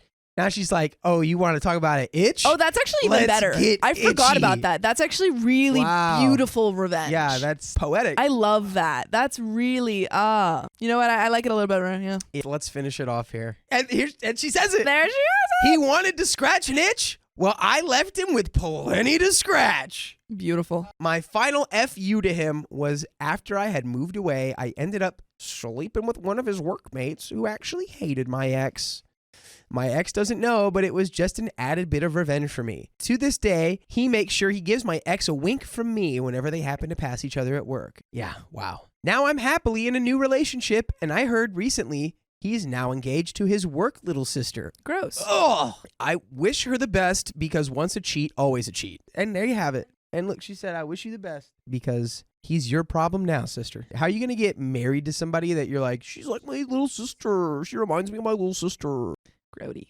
Yeah, put that guy in the orc cloud for sure. Horrific! This guy's disgusting. I want him actually now in a black hole. Black hole, spaghetti and no longer exist. Marrying your own little sister, you freaking gross idiot. Bye. My in-laws are driving me crazy with their manipulations. They want to turn my fiance against me. For what? He was my child first. All names in this story are fake. Even at the very beginning of our relationship, I, 25 female, and my fiance Kevin, 27 male, knew we were going to get married one day. Oh, isn't that cute? That's adorable. We weren't discussing it much with anyone else at the time. We had a long distance relationship and I would stay at his house on weekends sometimes. At that time, he lived with his parents because they needed help. By the way, this comes from user Sun Worshipper on the r/OK Storytime subreddit. My fiance's job sometimes requires him to attend games of the nearest NFL team because the company rents a suite there and uses it to schmooze clients. He had a game to attend on a weekend I was visiting, but I was planning to go home Sunday before the game since I had other plans. When those plans fell through, we decided that I would stay at the house while Kevin and his father Barry went to the game, then we would spend more time together after. He had been planning to take his dad for a while since his dad is a huge fan of the team. I personally don't know how football works and don't care to, as I don't like it. Well, to be fair, if you don't know how it works, you're definitely not going to like it. Exactly. I'm also extremely uncomfortable being out late, in a crowd, or in loud environments. I've been abused at various points in my life and have severe PTSD and agoraphobia. My fiance knew I wouldn't want to go to the game, so he made no plans for me to attend. Saturday, while we were out doing things, his parents, Barry and Belinda, kept texting him, insisting that I should go to the game instead of Barry. He explained that I wouldn't want to go, but no matter how many times he said it or explained why, they kept insisting. Annoying. Always annoying. When we got home later that day, all four of us talked. I explained multiple reasons why I didn't want to go. They still pushed. If I said I didn't like football, they didn't know anything about it, or wouldn't enjoy it, they dismissed it, saying I would because we'd be in a suite and it's a once-in-a-lifetime opportunity. Eventually, I became exhausted and left the room to cry. This should have been a red flag about his parents. He was finally able to get through to them, and the next day, they went to the game without me. While I was at the house, I mostly stayed in Kevin's room while Belinda watched TV in the living room. We briefly talked when I went in there, but not about anything significant. I didn't feel comfortable mentioning the type of engagement ring I wanted to his mother because this was only my second time meeting her. That would have felt very weird to me. My fiance and I had discussed what kind of ring I wanted, and I told him I preferred a gemstone ring. I like the colors rather than just a clear diamond. A week or so later, Kevin and I were texting about rings, and he insisted on a diamond because that's what he thought I wanted. Yes, because this is his engagement. You want diamond. Yep. I decide. Due to past abuse, it's hard for me to voice my opinion, but I trust Kevin, so I told him what I wanted and expected him to honor it if he wanted to be my husband. I didn't ask for a diamond, but I wanted somebody who cares about my voice and listens to my wishes. With my past abusive situations, I didn't get a choice or a voice. Still, he insisted on a diamond, saying that was what I wanted and that I just wasn't telling him. What? I suspect that the mother-in-law has something to do with this. Oh, yeah. We went back and forth for hours and it was draining. I have no idea where he got the idea that I wanted a diamond. He eventually told me that I had told his mother I wanted a diamond when we were alone and they were at the game, but we never even discussed rings. What a weird power play. So they're trying to get her to the game so they could just pressure her more on this? I don't know. Like what? I don't know if the game has anything to do with that. I think it might just be a completely separate event of like also. Okay. I'm just going to lie to your husband and say. I got it. They're going to the game so he can propose to her. And he's already bought her a clear diamond ring. And it's a once in a lifetime. Oh. Once in a lifetime. Come on. No. Come on. Why would she make up such a lie? That is so weird and manipulative. Why would it matter to her? Wouldn't she want him to get the ring I wanted? It's the weirdest lie ever. There have been many times in our relationship that his parents have belittled my choices or promised things and then gone back on them. He says they are just busy dealing with family problems, so I should get over it every time they let us down. I'm dealing with similar issues with my own family, but I still try to fulfill my promises to people despite this. Even though he uses their busy schedules as an excuse for their failure to follow through on promises, Belinda still wants to help plan the wedding but has never reached out to me. I was just trying to follow proper wedding etiquette, which I was taught means the mother of the groom should reach out to offer help if she wants to. I also thought if they can't even do the little things they promise, how can they help plan my wedding? Fair point. Kevin and I have been living together, and sometimes after work, he visits his parents. Every time he comes home, our wedding plans change. Ooh. Oh, he's getting a little chip whenever he goes back home. Who's doing it though? Is it the father or the mother-in-law? I feel like it's got to be both. I like to think the mother-in-law is like puppeteering the father and the son to try to get her away. Maybe it could be just the mother-in-law, but I feel like the father-in-law was also like, they sat down and had that conversation about why she doesn't want to go to the game. And both of them were just like, nah, you're being dumb. You want to go to the game, stupid. Yeah. Don't you know? Yeah. His mom gave him a list of things to remove from our wedding registry. She also just doesn't like the suit company I picked out and blah, blah, blah, blah. So many things she doesn't like. She wants to send wedding announcements with the registry information to people who weren't invited to the wedding, which I think is terrible etiquette. When she finally reached out to offer help, it was in a group text with Belinda, Barry, Kevin, and me. I tried to find something for her to help with that wouldn't be too overwhelming for her, and I asked her to help me pick out flowers for arrangements. I was very specific about what I didn't want and what I was looking for. A few weeks later, she showed me floral arrangements with only the things I had said no to, and they were her favorites. Something I didn't know until Kevin pointed it out. Oh. After I texted her about the flowers, she brought up another issue with the wedding: hymn singing. Oh, lovely. Congregational hymn singing is a part of my faith tradition, and it's done at every wedding. Okay, so it should be done at yours. If that's how it is, that's what it is. Though I'm a new convert, it's one of the most important aspects to me. We aren't getting married at my church because my fiance didn't want to go through the required premarital counseling, and his father, who is ordained, will officiate. That's important to him, so I compromised. I specifically found a venue with an organ so there could be congregational hymn singing. Okay. We actually had a fight a few days before because Kevin mentioned this to his parents and they didn't like it. Surprise, surprise. Wet toast, Kevin. Wet toast spine, Kevin. Wet toast. When he came home, he tried to talk me out of it, but I stood my ground because it's important to me. He realized this, so after some back and forth, Kevin told his parents that we would be singing hymns. I thought the matter was closed, but here they were bringing it up again through text. What? Why? I mean, stop. Just what are you doing? Just let them do it. Come on. What's the big deal? It's their wedding, not yours. Why? Did you guys not have a good wedding? Are you trying to like make one for yourselves? Yeah. What's happening here? It's weird. Just too controlling. Ugh. The way they brought it up threw Kevin under the bus and made him sound stupid. They basically acted like he mistook what I wanted and didn't tell them right because there's no way I could want hymns. They said people don't sing hymns at weddings and that it would make the environment uncomfortable. After a few more rounds of back and forth and with Kevin standing firm on our decision saying, we have discussed it at length, this is what we're doing, it's very important to her that we do it this way. His mother responded with a message that started, quote, "It's a mistake. Thanks, Mom. Thanks. Break up with Kevin. Come on. No respect. Get rid of Kevin. And got no respect. Get rid of Kevin. Oh, yeah. Get rid of the man. Yeah, get rid of Kevin. But he's supporting her. He's wet toasting. Not really. Yeah, he is. He's literally standing on business as we speak. He literally just said, this is what we're doing. It's important to her. So we're doing it. She went on to rant about how our wedding would be a train wreck.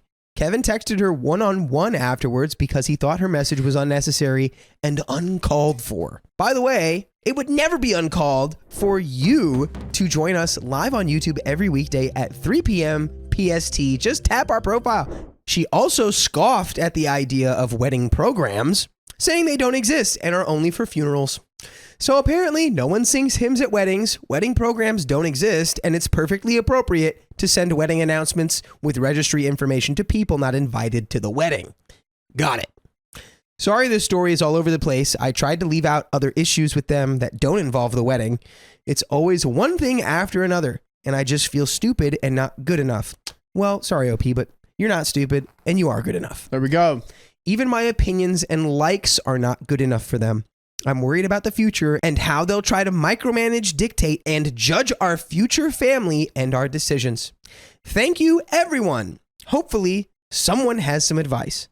Am I making a mountain out of a molehill? Am I the a-hole? What should I do? Next, I probably need to post the drama with one of my bridesmaids. Oh, boy. lovely. Please do. Let's go. I think that the best thing to do in this situation is like you set the hard boundary. You have the hard talk with the in-laws, with the support of your husband, and you just say, look, this is what we're doing. Mm-hmm. These are the decisions we've made, and we're following through on them. Yeah. We no longer require any additional input. And if they continue to yap, that's where you go, all right, you're not going to the wedding. Yep. And then they can try to backpedal out of that. But I guarantee you it's like, or maybe say it up front. It's like, we are no longer accepting advice. And if you guys continue to not respect this boundary, you will not be at the wedding. Only if Kevin's wet toast spine can turn into sourdough. But this is a great test to see if you guys can get married or not. So honestly, glad this happened to you, OP. Yeah. You're about to see if this is the man of your future or not. Yeah, do you really want to be with a man who can't stand up to his family? But that's the end of that story. My girlfriend said no to my proposal, but she still wants to work on a relationship. Just give her some time. Just give her a second. I have decided to come on here to see if I can find positivity, as I'm really struggling to come to terms with this. We've been with each other for 6 years. Wow. She's happy with me, but not so happy with some aspects to the relationship, but she doesn't exactly know what's missing. By the way, this comes from Tuko Zuzu 10 on the OK Storytime subreddit. So we've been speaking quite a lot about it, and she's been quite reassuring, to be fair to her. She feels I didn't consider her feelings, as we've not really touched on the marriage subject. She doesn't really feel ready for marriage right now and doesn't know if she ever wants marriage. I do need to dig in more, but knowing her, it is scary. People worry about divorce, etc. She wants to make a decision when she's 100% certain. She also feels I don't feel ready for marriage. I see the engagement more as a pre-commitment, but she sees the two as one, so adds a lot of pressure. Although financially, I'm pretty good, she feels a lot of pressure because financially, she isn't ready either. She started her own business, but it's been going slow for her. We've been renting for about a year and a half and aren't ready to buy a house financially. We've had a challenging year, and she feels we've lost some of our intimacy. I've had to go through reapplying for a job. We've made the decision to terminate a pregnancy.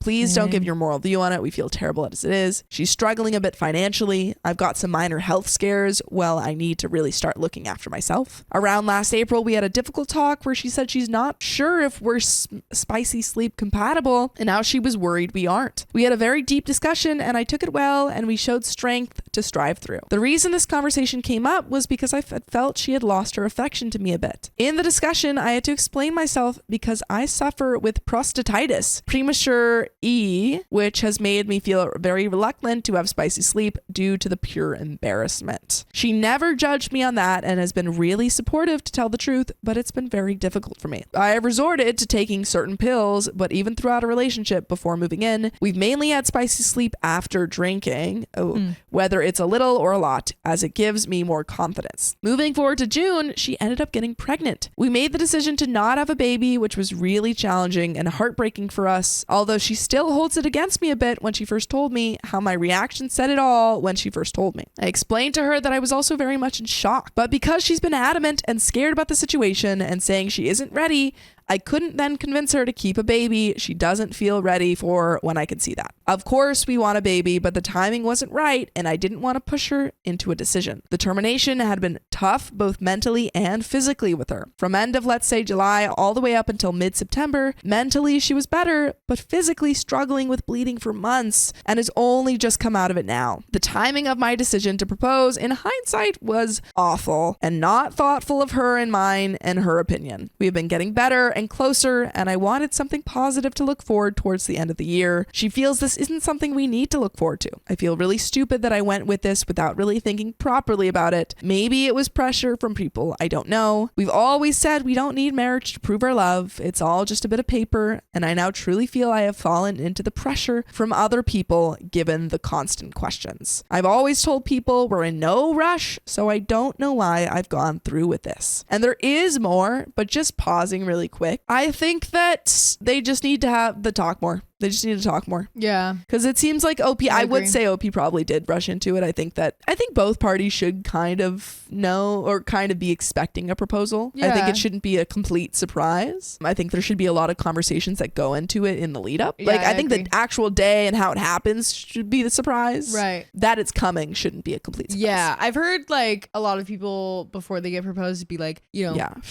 one of them is like, when are you gonna propose? Like, or they go ring shopping or Yes. something, like just so you know, because I mean, yes, you want the proposal to be a surprise, but they don't want the fact that they are proposing at all to be a surprise. You know what I mean? Yeah, it should be something you're kind of expecting. Yeah. And so it seems like OP does recognize that and is like, oh, you know, like I did make a mistake. We went through a hard year. That doesn't necessarily mean that your relationship is over. I think it's just like you need to start having a lot of those hard conversations and figure out, maybe you do want to get married. Maybe that is something that, you know, that is important to you, and that's totally fine. Yeah, because I also feel like too, if your finances also aren't in order or like where you want them to be for a marriage, like I feel like, you know, people don't usually like long engagements. No. You know, so it's like if you're engaged, then like a wedding is probably on its way in like a year or something. And that's another expense. Yeah, and you start planning now.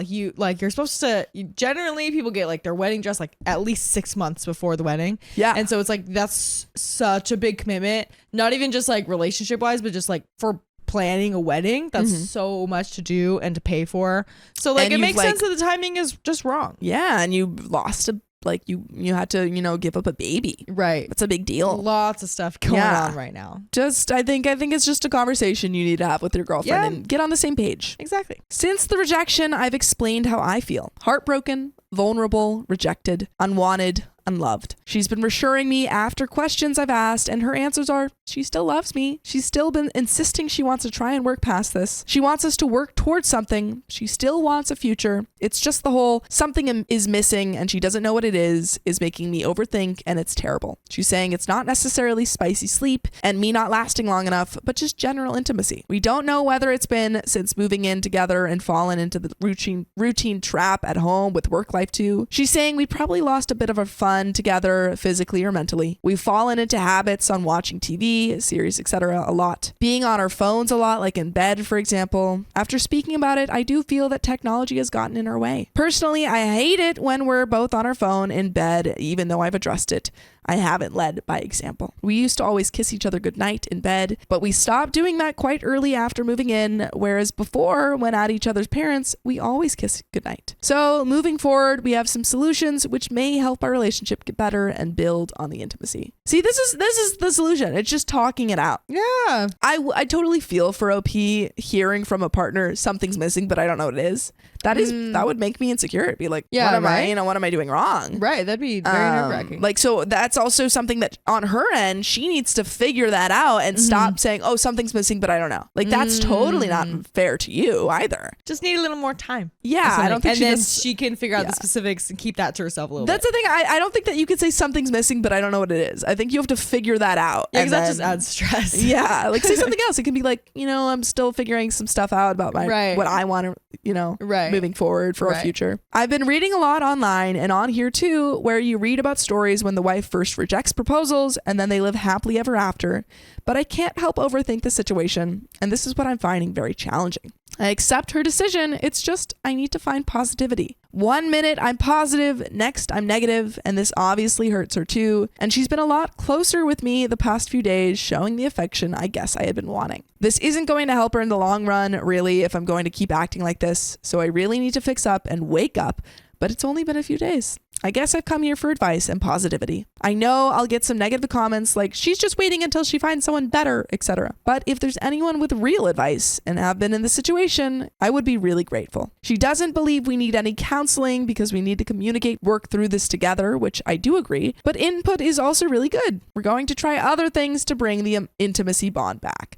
I do think that counseling, I mean, you've been together for 6 years. I think that counseling could be helpful. Yeah, I think some people are insecure, which is like fine. Yeah. That like it's like a sign of things going wrong or something like that. But it's like, no, it's just counseling. It's just counseling. You know, I think that's totally valid. She also actually said maybe this is what we needed and it could hypothetically be true. I totally understand her point though. If we go into marriage without solving our issue, this could be more damaging. She wants us to solve our issues before making such a big decision, which I think is good. Again, my negativity kicks in and she thinks maybe because she feels terrible, she wants to give me false hope. I am an overthinker, so this doesn't help me at all. But you know what does help? Joining us live every weekday at 3 p.m. PST on YouTube. Just tap her profile. And there is a little bit left to the story, but do you have any final thoughts? One thing I heard, some advice that I've heard someone say one time is like, just for anyone in a relationship, it's like wait as long as possible to get married. Yeah. You know? There's no rush. Yeah. Like I feel like there's a lot of expectations around marriage just in general and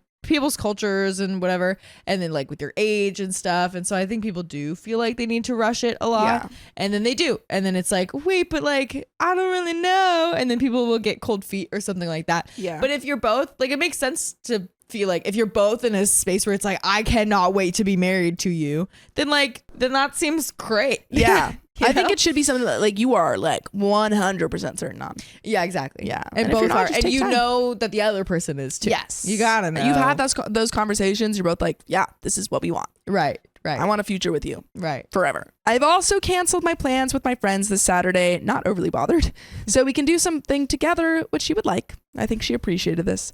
But given the circumstances, I want to put her first. I suppose this stuff happens with a lot of couples in long-term relationships, and maybe this is what we needed to strengthen us, I hope. I feel she's been totally honest with me, and I've been telling her to only be honest with me about the situation. Thank you for your time. Wow. And that's the end of that story. That's the end. Man, I think they're going to be okay. My fiance's friend and his wife were not the best wedding guests. Now I want to uninvite them to our wedding. You get him out of Get here. him out. Hello, everyone. My fiance, male, just no age, and I, female, have been preparing for our wedding in November since last year. Okay. Obviously, we would like everything to go off without a hitch. However, a recent situation with one of my fiance's groomsmen, Frank, and his new wife, Robin, has caused a stir in our friend group. Frankly, this doesn't sound like a good start. By the way, this comes from concerned bride-to-be on the r/OK Storytime subreddit. So, Frank and Robin met and married very quickly this year. So quickly that many of us weren't financially able to attend their wedding, which took place in July. Oh, wow. My fiance was heartbroken he wouldn't be there for such an important moment, but there was nothing to be done. We quietly understood the bride-to-be, Robin, wasn't very happy with us. Like I said, frankly, Robin sucks. Yeah. Frank was nonchalant and didn't seem upset with either of us. My fiance's best man, Donnie, had a wedding set in August that we'd known about for an appropriate amount of time to prepare and save while also planning our own wedding. So no excuses. It's wedding season. The reason I am making this post is because of what happened at Donnie's wedding in regards to Frank and Robin. Okay, we know that Frank and Robin, they're the new weds. Donnie's the new guy, the best man, but he's also getting married. Yep. To save money, my fiance and I chose to drive to Donnie's wedding, which meant about an 8-hour car drive. As we are about 3 hours out, Frank begins to call and ask my fiance where we are. I understand the stress of being a groomsman was probably getting to him, but this happened several times. I was irked because Frank's badgering visibility upset my fiance, making him feel like he was a bad friend for not being there sooner. In reality, we made great time and arrived 2 hours earlier than I had planned. Oh, wow. An 8-hour drive, but you come 6 hours? Did you drive fast? You were going a little fast. Somebody was speeding. In the car, I asked my fiance to see if anyone has posted photos yet out of pure curiosity. He stumbles across Robin's Facebook reels and noticed someone important in the background of the photo. Donnie's brother, Julian, had been on a mission trip for the last few months and wasn't expected to be back yet. Robin had posted a photo with Julian in the background, spoiling the surprise Oh my gosh. the groomsmen had planned for the fiance. Come on. Robin, you suck. Whether or not this was accidental is debatable. Though, as the other groomsmen later asserted that she knew not to do that. What caught my attention, however, was that Robin was wearing a white dress. We all know how we feel. We already know how we feel on this. We are unanimously ignited and aligned on how we feel about this. I was appalled. Pretty much everyone, especially the women, know you are never supposed to wear white to a wedding unless you're specifically asked. Which I don't think anyone's ever been asked to wear white. Unless they're like groomsmen dudes, unless if you're white like- underneath their. You can wear a white collared shirt, right? You wear a white collared shirt. Yeah. Never heard of those. I went out of my way to make sure I didn't even match the wedding colors. I couldn't believe she was wearing a white dress. We arrive at the hotel and get ready to meet everyone at the park for photos. Frank and Robin are civil enough as the photographer corrals people. We mingle and catch up with each other. I quietly notice that nobody other than the bride and Robin are wearing white. All in all, though, no drama. Yet. The shenanigans continue to escalate. It becomes obvious that Frank and Robin have been arguing on and off all day, behaving passive-aggressively towards one another. I think it's the white dress. You think it's the white dress? Oh, dude, I don't know. There's probably something with them. Honey, everyone's looking at you very awkwardly. Who knows with them? At the reception, I sit next to Robin. While the groomsmen are in the back preparing for the grand entrance, I make sure to apologize to Robin for not attending their wedding. The interaction is lip service on both ends. Truthfully. Several times during the reception, Robin gets up and leaves the table for short periods of time. It doesn't take long for me, my fiance, and the other groomsmen to notice this strange behavior. Well, once in a while, Frank goes after her, but he remains at the table for the most part, texting her. My fiance and I would notice later in the night that around 5 p.m., Robin had sent both of us messages on Facebook that she unsent before we could see them. Really? At some point, someone asked Frank why Robin kept leaving. To which he replied, "She's mad I'm talking to you guys." What? Frank would continue to gossip and make annoyed comments about his wife's behavior until we all parted ways. Frank and Robin behaved very hot and cold at the reception. 1 minute Robin wasn't anywhere to be seen. The next, they were there laughing and kissing each other. It was bizarre, but all of us decided to ignore the situation in favor of Donnie and his bride's big day. Okay. Towards the end of the reception, Robin and Frank were playfully smearing frosting on each other. Cute. Love that. From the cake? Okay. This is weird. However, Frank became upset and told her off, which I can't blame him for. Post-reception, the bridal party went to a sandwich shop together. Robin and Frank arrived first, and my fiance and I arrived second. As we park, I watch as Robin looks at me before storming out. We weren't in a bad part of town, but anywhere where it's dark and late, it's dangerous for a woman. True. So I tell Frank as much. And a man, too. He simply replies, "I know." I ended up leaving by myself before Robin came back because I was tired and went back to the hotel. I had no problem leaving my fiance behind to carpool because he hadn't seen his friends in a long time. According to my fiance, Robin returned shortly after I left. Coincidence? I think not. She asked Frank if she could sit next to him, and I told her no. Although he did order her a sandwich, credit where credit is due, apparently the atmosphere became very awkward as Frank continued to make snide remarks about his marital situation. Anytime the subject was changed, he would bring it back to him and Robin's ongoing spat. Oh my God. This young couple is just beautiful.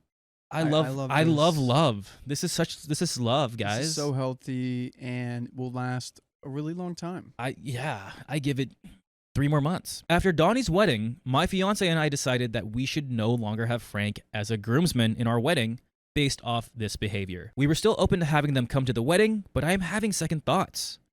Recently, my fiance spoke with Robin and Frank, and it is obvious to me that neither of them is genuinely sorry for their behavior. But you know what?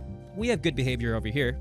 Every day. Live, 3 p.m. PST, just tap our profile. Tap it. There's another relevant update, but let's discuss. Dude, these people are whack. They are definitely inexperienced as being a couple, which is okay, but it sounds like everything was rushed. They got super rushed.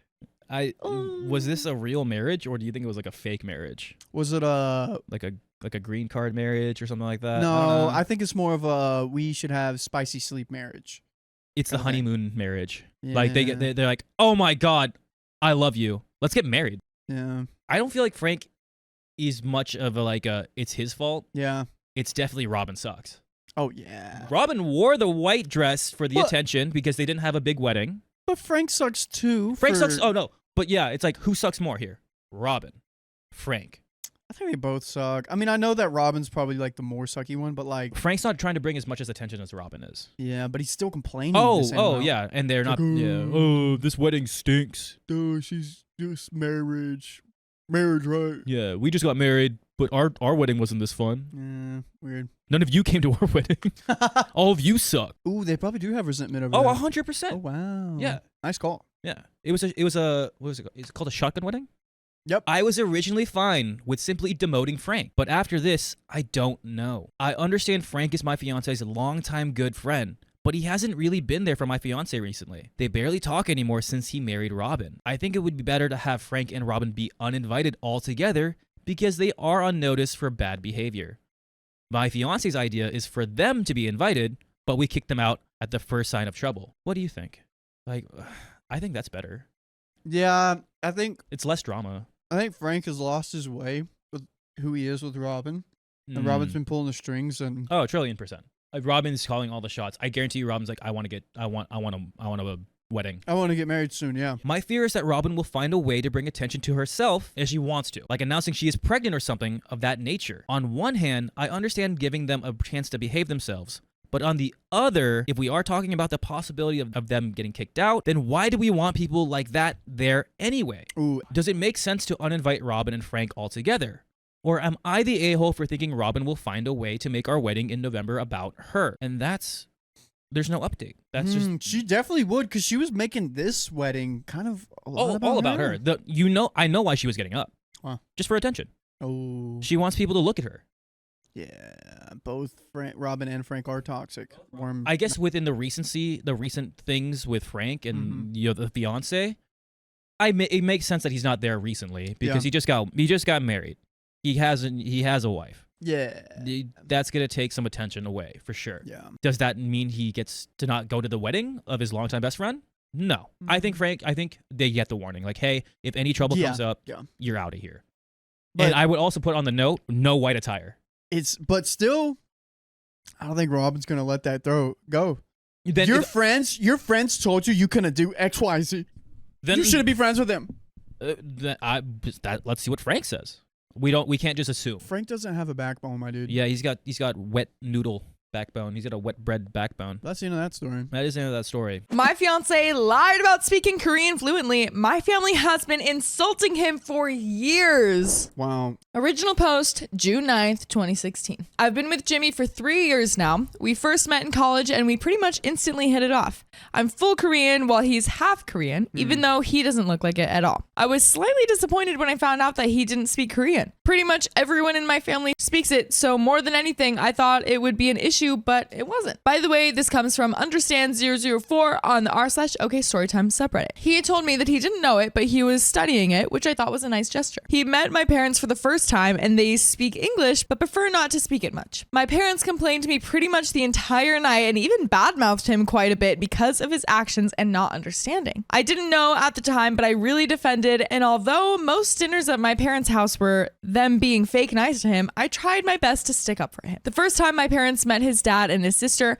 they spoke very poorly of them. It was downright insulting. His dad had some pretty rude and weird behavior that was frowned upon. I would always talk with my parents on the phone while we lived on campus, often on the speakerphone, and Jimmy would just kind of play dumb. Even with my friends, many of them were very rude to him after I told him that he didn't understand it. He proposed to me at our favorite park 3 months ago in Korean, and I was blown away by it. Aww, that's really cute. Romantic. That's so cute. I thought it was the sweetest thing in the world. I cried for joy and happily accepted. I was so proud of him. Fast forward to last week, one of Jimmy's old-time friends had returned from his assignment overseas and met us for dinner. Really nice, respectable guy. So he starts talking and just full-blown starts speaking in Korean to Jimmy, and I'm taken aback. Oh, he doesn't know much. He's still learning. The guy scratches his head and goes, Jimmy is the guy who helped teach me Korean. What are you talking about? And at first, I didn't know what to think. I was relieved and excited that Jimmy actually knew it, but the more I thought about it, the more angry I became. When I confronted him about why he didn't tell me sooner, he said that when his mother passed on his 18th birthday, he stopped speaking altogether and just started telling people that he didn't understand it. He said that it reminds him of her, which is understandable, but I don't know if I can accept something like that. When I told my parents, my dad was overjoyed while my mother had a panicked look on herself as she recalled all the nasty things they said about him and his family in front of them. My dad seemed to brush it off and fully understood Jimmy's reasoning for not speaking it anymore, but I don't know if I can be so forgiving. I feel like he's been secretly spying on me for the past 3 years. He lied to me about it. Even my friends, he treated everyone so kindly even though they all at some point talked bad about him. I don't know if he's noble and romantic or if he's just been using it to his advantage. Our relationship is otherwise perfect and it seems like such a silly minor detail to get upset over, but I don't know. Any outside perspective or input? Am I in the wrong for not letting this go so lightly? I think he should have told me way sooner. And there is an update, but what do we think so far? Little sus. But he has a bad memory attached to speaking Korean, right? Yeah, and I think I understand that. I kind of think that OP is probably maybe subconsciously upset because she's had to like stand up for him for so long. And like she's been in so many uncomfortable situations where like people were so offended by him not speaking Korean. And then she's like, well, what the heck? I could have just been like spared all of that uncomfort and like vouching for you when everyone else was against you and you just speak it this whole time. That would be frustrating. I can understand that. June 16th, 2016, 1 week later. First, I want to say that I admit I was totally wrong for trying to make this about me, and I realized my parents and my friends, as well as myself, were all horrible people, which I agree with. I spoke with Jimmy the same day I posted the thread. I actually invited him over to my parents' place for dinner, but before that, I stopped by his parents' house to apologize to him, his dad's, and his younger sister for everything because I felt so embarrassed and horrible. I apologized profusely to his dad, who did nothing but laugh. His dad was beyond understanding and actually spoke Korean quite well himself. He actually laughed, saying that he understands why my parents were the way they were. He even told me about the story of when he first met Jimmy's mom's parents in Korea and how much she warned him about their behavior. He said that she explained it to him and he understood and was able to respect where their concerns were coming from in terms of wanting to preserve their language and all the heritage. He told me it started off rocky, but they shut up so fast when he surprised them and spoke it fluently. He said his relationship with her parents is now stronger than ever, especially since she passed away, and he calls them twice a week just to chat. He said that when he heard that I stuck up for Jimmy, he was proud of me even though he never said anything. Jimmy's sister, she's only 12 but is super sweet and mature for her age. She said that when Jimmy started dating me, it was the day that he started teaching and talking to her in Korean again. Oh, that's interesting. Oh, wow. That's actually really sweet. It was really precious the way she described it. His dad teaches and talks to her as well, but she really likes it when Jimmy does it. As for Jimmy and I, we have been working together to resolve our communication issues, and we've spent a lot of time talking all about us. I admitted all my concerns and he addressed them one by one and told me exactly what I needed to hear. He apologized for keeping it from me for so long and told me that he didn't do it maliciously. He just didn't want to associate Korean with the negativity that my parents and friends brought, which I find is extremely understandable. He said he regarded the language as something pure that him and his mother often shared together and that he didn't want to engage in with my parents and friends. He admitted that it probably sounded silly, but I understood him on an emotional level. He told me about how close him and his mom were. We had never talked about this in depth before, and I cried like a little baby because I could tell how much he loved and missed her. Oh, that's really sweet. He told me that she always teased and warned him about the complications of marrying a full-blood Korean while he was a teenager, and he didn't really truly understand until he met my parents and friends.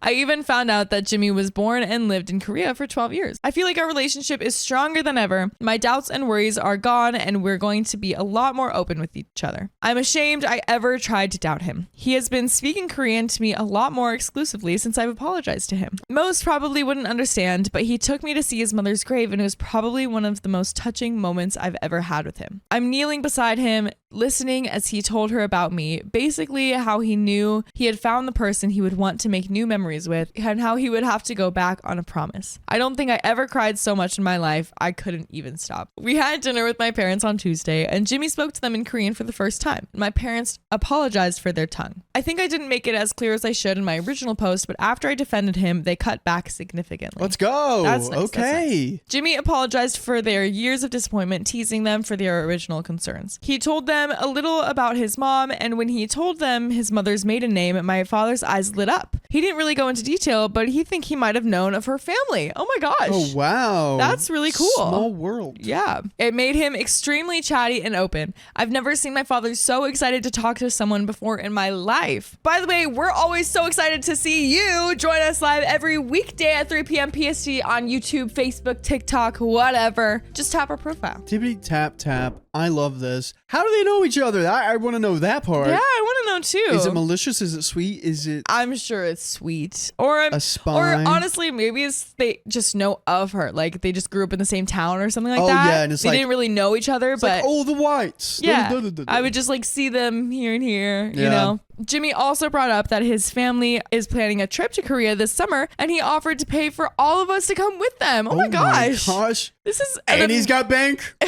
My parents haven't been back in years, and they happily accepted his offer. Jimmy is so wonderful, really. I'm lucky to have him, and I'll never let him go. Thank you for the advice. And there's a little edit. Jimmy's apology to my parents for years of disappointment was in a joking manner, not something sincere. It was meant as a joke, and everyone laughed about it. Sort of like breaking the ice or easing the tension in the room. But there are some relevant comments on this story. Fixler Game Blizz says, this is all fine and good, but still your parents and friends who talked crap are pretty bad. Luckily, your fiance is actually Korean enough, and we don't need to belittle him to his face. OP says, my parents and friends are very bad for talking crap in Korean when they thought he couldn't understand. I realized the magnitude of their actions, and I even told Jimmy that if he wanted us or just himself to go low or no contact with them, then I would be totally supportive and understanding of it. I think my first point exaggerated the number of times they did then. After I defended him the first time, they cut back significantly. If Jimmy is willing and able to forgive them, then I'm just going to leave it at that. No point in me forcing an issue that he doesn't seem concerned over. He's a much better person than myself for sure, because I would hold it against them. But Jimmy values family bonds quite highly, and he wants to have a relationship with my parents, and he wants me to keep a good relationship with them as well. As for my friends, I'll be cutting many of them out of my life. Donnie Punani says, I'm sorry, but I have to ask, how is Jimmy so forgiving of your parents? It seems like they were being downright crap bags to him for absolutely no reason. Is that the custom or something? Don't speak our language, we'll just talk crap behind your back. OP says, I'm surprised Jimmy could forgive your parents, but he's a better man than I am. I'm just a little upset at my own culture's exclusivity superiority complex. It's just so annoying at times. I feel the same way, and honestly, Jimmy is one of a kind, I feel like, in terms of forgiveness. But after talking to him about his mom and family, I realized that he regards his family very highly and doesn't believe in cutting ties over insulting behavior. He told me that his grandparents are guilty of this superiority exclusivity complex and that my parents seem to have had. All I can say is that we'll try our best to break this cycle, at least with our direct families, and I'll teach my further kids the importance of respect regardless of appearance or race or tongue. And that is the end. Wow. Here we go. I love that. Yeah, that was really sweet. That was sweet. What a good guy. Yeah. Good for you for standing up for him. That really is like good on Jimmy for putting up with all that stuff. But I guess if he understands it, some people are just like that. So that's the end of that story. That was really sweet. I planned my best friend's wedding, but she doesn't want to include my kids? If the kids ain't going, you ain't going. That's right. My kids and I are a package deal. This is a story about my female best friend of 5 years at the time, who was also related to my husband, and her wedding. This is my involvement and what happened after it. By the way, this comes from user I Live the Life of Drama on the r/OK Storytime subreddit. So, here's the relationship background. I met my husband's female relative D, who we will call Denise, a couple of times before we first started dating. She and I, being the same age, and her suddenly visiting us a lot to date a friend of ours, Jay, who we'd known as Jack, who we had all met through my husband's brother, meant that we all got really close. Okay. So they all ended up in the same circle. We soon became BFFs. I get married, Denise and Jack attend the wedding. A year later, I have my first child, who becomes their godson. D and J are there for my marriage issues, my grad school, my pregnancy, and my birth, the life of my child, the loss of our dogs, etc. They're there for us for a lot of stuff. Shout out to Denise and Jack. Denise drops out of school and doesn't want to move back in with her parents out of town. So she lived with us for a few months, free of course, and after she finally moved in with Jack, who lived with housemates not too far from us, they would come over daily. Both of them were not working, and they basically lived with us during the day. I fed and entertained them for free as they're very good friends, but being a first-time mom and wanting to take care of my baby, I quit working, and so I depended on my savings and my spouse. Now here's the wedding story. Okay. Denise and Jack were planning for an overseas wedding since all of his relatives lived there except for his parents in the United States. We already got our passports ready to go. We planned hotels, locations, etc. They were going to have a wedding reception here for her side, and the ceremony would be held overseas with another reception. They already expected her family members not going overseas. being close friends with Jack as well. And since they both weren't working at the time, I ended up being the wedding planner and the maid of honor. It's a lot of, okay, so you got a little pressure on your shoulders there. Shortly after, we found out I was pregnant with my second child. I was still working full-time with a toddler. I found the banquet hall, the photographer, the DJ, gift favors, decorations, etc. I spent endless hours on Pinterest calling and following up with people in places, creating spreadsheets and budgeting for them, creating a wedding video, spending my own money for things, spending time folding tiny gift boxes and decorating. They were in charge of their own outfits, the guest lists, and the caterer. That doesn't seem like an even distribution of responsibility. It sounds like it's only your responsibility. Plus, you have a child. I don't think they understand how much stress you got going on. Yeah, that's not a very chill move of them. We got a block of rooms at a hotel together and hold the wedding where her parents live, so we all had to travel. I give birth 3 months before the wedding. A month before the wedding, Denise tells me it is a no kids wedding. That is nowhere near enough time. Again, we know the rules. If it's your wedding, your rules, that's the rules. But at least have some courtesy. Well, I mean, sure, if you want to have the wedding be no kids, that's one thing. Maybe allow the one person who planned your entire wedding to bring their kids, seeing as the wedding wouldn't have happened without them. That's too reasonable for Denise. Because the only thing you're doing by saying no kids to the people who just literally had a newborn baby 3 months ago, you're telling them you can't go. Don't forget, OP housed Denise. Oh, Denise. Where's the justice? There better be justice coming up here. Hope so. Anyways, OP says it's their wedding. So I'm okay with that choice. I also exclusively breastfeed, and they knew this with my first as well. I ended up running late to the reception, and they start the solo photos first to accommodate the group photos of wedding party members. I felt horrible for not being there to greet guests, but I had to run back to feed my baby and get back in time. You shouldn't feel horrible for that. Yeah. You have a newborn to take care of. At the end of the day, the biggest priority is your kids. This time, I brought my pump to dump, since I knew I would take drinks. I knew she had her family and her master of ceremonies, so I could afford to be late. All of this, and when I get to the wedding, there were at least 10 children there. What? Wow, that's like kind of like a big slap in your face. Denise! Also, I had asked her to make sure the hall had a room for me to pump, and they didn't. I had to run around and use a dark hallway in the back of the building because I refused to use the bathroom. I felt so hurt that they didn't want to include their own godson, who they always referred to as their practice baby, but allowed their blood nieces/nephews to attend. I thought we were very close and felt hurt after everything we shared and what I've done for them. And with me breastfeeding, I don't know, I wanted to leave right away, but I didn't. I still had to do some host/wedding duties, and I always felt that maybe Denise wasn't too happy I got pregnant during this time. So me having to go through all of this and nursing had ruined her big day. Denise also doesn't claim herself as my husband's relative, but considers herself just my best friend. She probably felt she had to invite some of my in-laws because of me. I understand she probably didn't want their children to attend. My in-laws were the only other relatives she had there. The rest of the guests were her and her college friends, her parents' friends, and immediate and first relations. Jack and my brother-in-law were practically best friends. Then Jack became my husband's best friend because Denise and I were also best friends. All in the same group. But guess what? Denise is kicking you out of that circle, seems like. Yeah, Denise is being a real D. My husband nor his brother-in-law who introduced them were part of the wedding party. I didn't want to start any drama and ruin her day. I know she was mad at my brother-in-law, who got a little intoxicated and got into an argument with her also equally intoxicated cousin towards the end of the wedding party. We left shortly after that and didn't stay to help close or clean up. I think there were only 2 problems this whole wedding. This outside fight when people were leaving and right before food was served. It got messy. Being a first-time unofficial wedding planner, I didn't mark tables, so I had to run to each table, give them a number, and call them up to get their trays. It was buffet style. I didn't know all the guests and apparently didn't give her grandparents an earlier number, so they had to wait until after my in-laws were served first. I explained to Denise that I wasn't trying to serve our table first. I was literally just going in the order of the tables. A couple months later, to our surprise, they had a private wedding ceremony with her brother as the officiant.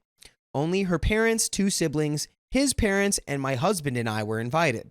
It was lovely and personal. Denise got us makeup artists, professional photographers, private van bus, and we drove around the city and had a fancy dinner reservation. Nice. I was not asked to help plan this and only had to show up. Would you look at that? That makes things a lot easier for you, OP. Doesn't that make it a lot more fun? The overseas wedding was apparently canceled, and some of his relatives were supposed to come to this ceremony, but ended up not being able to after all. After the wedding, I had a 3rd child, even though we were on the fence about that.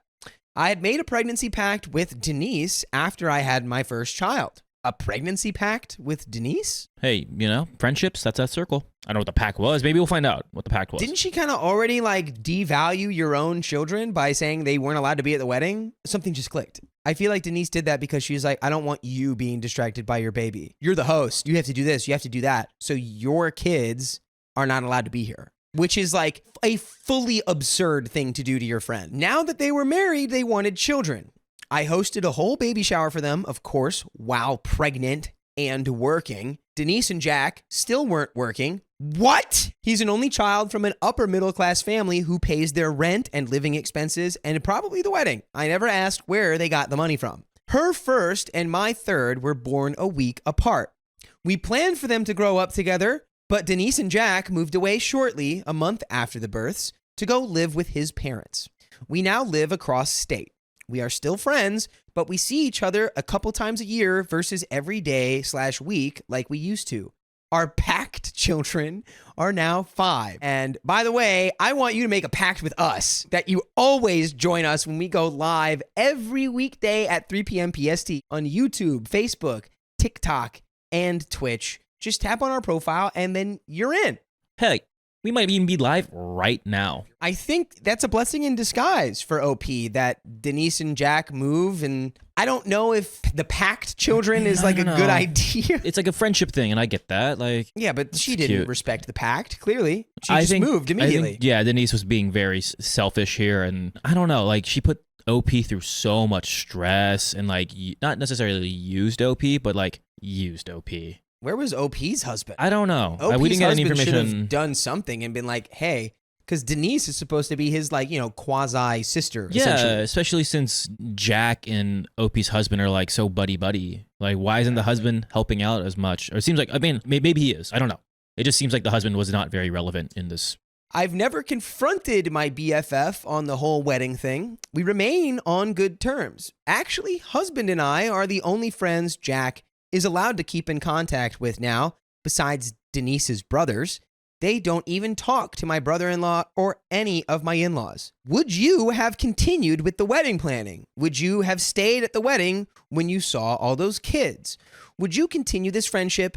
Would you have had another child? I don't think having another child really has any bearing on this. I don't think I would have made a pact with them to have children. That's one thing. I would have been more communicative of I have children. Why can't the kids come? I'm very confused. I get it. It's your wedding, your rules. That's the rules. Your wedding, your choice. I get it. But now that you saw the kids there, what the heck? Yeah, that would be, I would feel so weird to answer the question of would I have continued the friendship. I think that would have fundamentally changed things for me to where I don't think we could be super besties anymore. No. We might be able to stay casually. Especially if you're so far, we can stay in contact. But that's the end of that story, guys. My brother and his wife treated me like garbage at their wedding because they thought my boyfriend would propose. Why at their wedding? So let me preface this by saying that my oldest brother, him and his wife are 5 years older than me, female 23, and I never had a close relationship and usually are at odds. By the way, this comes from Drive Reputation 7875 on the OK Storytime subreddit. So we do get along better now that we're older and don't live together, but almost every time I see him, he says some stupid out-of-pocket crap because he can't read a room to save his life. For instance, at my cousin's grad party, he made an announcement that he didn't clap for my cousin's ex out of respect for him and his girlfriend, including his girlfriend who looked awkward as heck about it. No one knew what to say. They had a messy breakup due to her cheating after 2 years, until my cousin awkwardly thanked him and we changed the subject. That's just an example of him being a grown butt man doing dumb crap. Sorry, I do be talking crap about him when he makes me mad. Sorry for the cussing in advance. I'm working on my potty mouth, but I'm sick typing this, so I might slip up. His wedding was in late September and it's been bugging me ever since, and I finally decided I wanted to post online and get other people's views on the situation. He has been dating his girlfriend for many years, and when they finally announced their engagement, I was thrilled for them. I told my brother, let's call him Diego, to let me know if they needed any help. He replied, well, I can ask if Stacy has room at her bridal party, but she's got a lot of bridesmaids already. I said, that's fine. I didn't expect to be in the bridal party. I was just offering my help if you needed it. And he replied, I'll see what I can squeeze you into the ceremony, but I'm not sure. And I replied, that's fine. I don't want to be in your ceremony. I was just offering help if you guys needed anything. I had no idea how he misinterpreted my words, but apparently he was talking to my mom later about me being too pushy about being included. I didn't say anything about it because my mom explained to him for me, thank God. I hate confrontation, and while I get into fights with him often, situations like this always make me feel awkward. Anyways, a few months later, his fiance, Stacy, invited me to her bachelorette. I thanked her, but let her know that I'd have to see since it is out of state, and my finances were a little tight since I'm currently paying for school out of pocket. I do not recommend this. Now, this part is partially my fault because I procrastinated getting back to her since I would be really stretching it to go. My dad did offer to pay if I couldn't gather the funds since he thought it would be good bonding for the two of us, but I hate asking for money and I hate being in socially draining situations. And a long weekend with her and her sorority sisters who I've never met and doubted they had similar quiet personalities as me sounded as fun as waxing your butt. No offense to them, but I'm not a social butterfly and usually get overwhelmed with social anxiety even meeting one person for the first time. The minimum I need to have to pay for the flights and my share of the Airbnb was $500, which to grown people who don't make $15 an hour and aren't paying for school isn't much, but to me that was a lot of money. I had the funds though, but I hated the thought of spending it on a trip I didn't think I'd enjoy, and I was thinking there would definitely be other costs like gas, alcohol, food, etc. And the bill was rapidly getting bigger in my head. So I procrastinated on getting back to her because I didn't want to commit and I didn't have enough backbone to say no. But when making a trip to my younger cousin's high school graduation, she asked me if I wanted to do a road trip with her as a grad present. We would budget $500 total for a little over a week. I talked to my dad and he again offered to pay for the batch party if I wanted to just pay for the trip with my cousin. I agreed because the road trip sounded so fun and I really wanted to do that as a present for her graduation. This is where I effed up. I didn't tell Stacy. I got too wrapped up in work and figuring out the logistics of the road trip. It wasn't until I was on the trip with my cousin that she reached out to me asking me to please confirm whether I was going or not. I texted her a quick apology and let her know that my dad agreed to give me the money for it, so I would be going. She thanked me and I sent a quick text to my dad about cheap flights. That's when he decided to let me know that he was no longer going to be able to pay for the trip. Some financial things came up and he didn't have the extra money to cover my costs. And since I was already on the trip with my cousin, I no longer had the money to cover even the minimum $500 it would cost me for the flight and Airbnb. I immediately texted Stacey back, apologizing and telling her that my dad couldn't pay my way, so I'd have to decline. She was not happy. Mind you, this was 1 to 1.5 months out, not like the week before or anything, but I still felt bad for saying yes and then immediately no after. She asked me to pay my share of the Airbnb since I was canceling, and she had split the cost evenly and was counting on my share $250. I felt so bad I agreed without thinking, and she said she understood that I was a working student and that I could pay her back in segments. I didn't want to stir the pot anymore and just agreed, even though I was immediately stressed about how I was going to have to budget for that on top of my school payments. But I told my dad what happened and that I would just pay her my share for the Airbnb. Luckily for me, he immediately told me no, and that it was unfair at her grown age to be asking someone younger than her to pay for something she never agreed to. He said a lot of other not nice stuff, but I'll try to summarize. He asked how many people were going, and then did the math and told me she'd have to ask for like $32 more from everyone else who are older and graduated with jobs. That's not a big ask. Come on. It was like 320 and with the tight budget, yes. Yeah. $32 $32 from older people. No.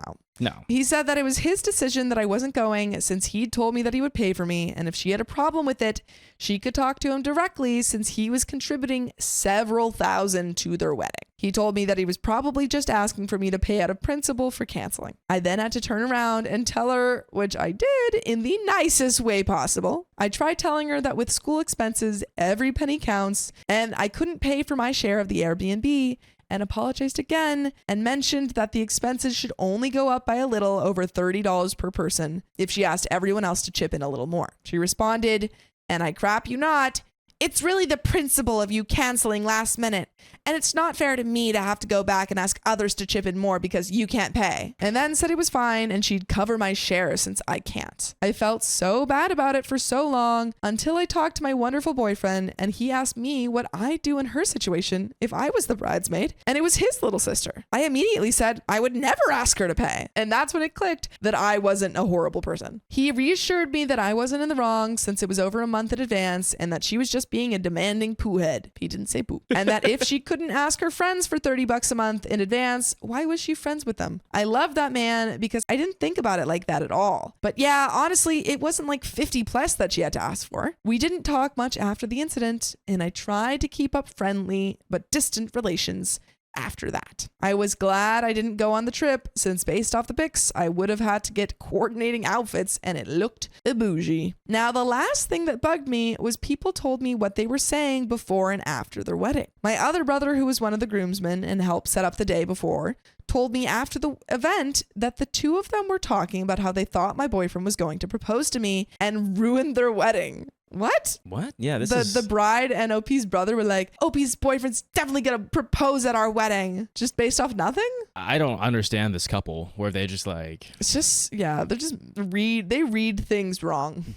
Yeah, I think the brother's definitely the one that planted that seed. Yeah. Now, out of everyone in my nuclear family, they know the least about my relationship with my boyfriend. Why they thought that, I have no idea. Well, yes, my boyfriend and I have privately talked about marriage since we've been dating for 4 years now. It's not something we've ever brought up with family. I have talked to my mom about it because we are super close, but I know she hasn't talked about it with anyone other than me. And she knows we're waiting to get engaged until we're graduated.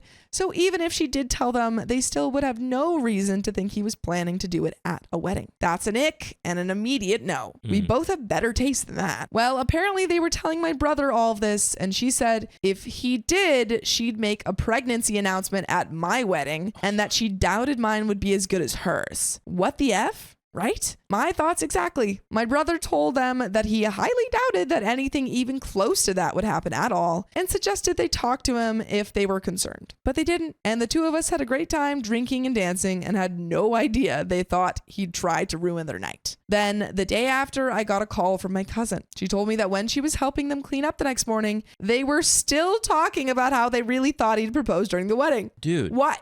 It didn't happen. And my cousin also told them that she never thought that would ever happen at all. Where that little thought came from in their dark little heads, I'll never know, but I was honestly embarrassed to hear that they were gossiping about me. My cousin really seemed to think that they'd probably been talking about it with their wedding parties too. I hate being gossiped about, and especially after I heard from my brother later about before the wedding, I just felt embarrassed and humiliated for some reason. I know it was groundless and no one in my family believed them, at least the ones who told me, and they probably mostly kept it to their wedding party.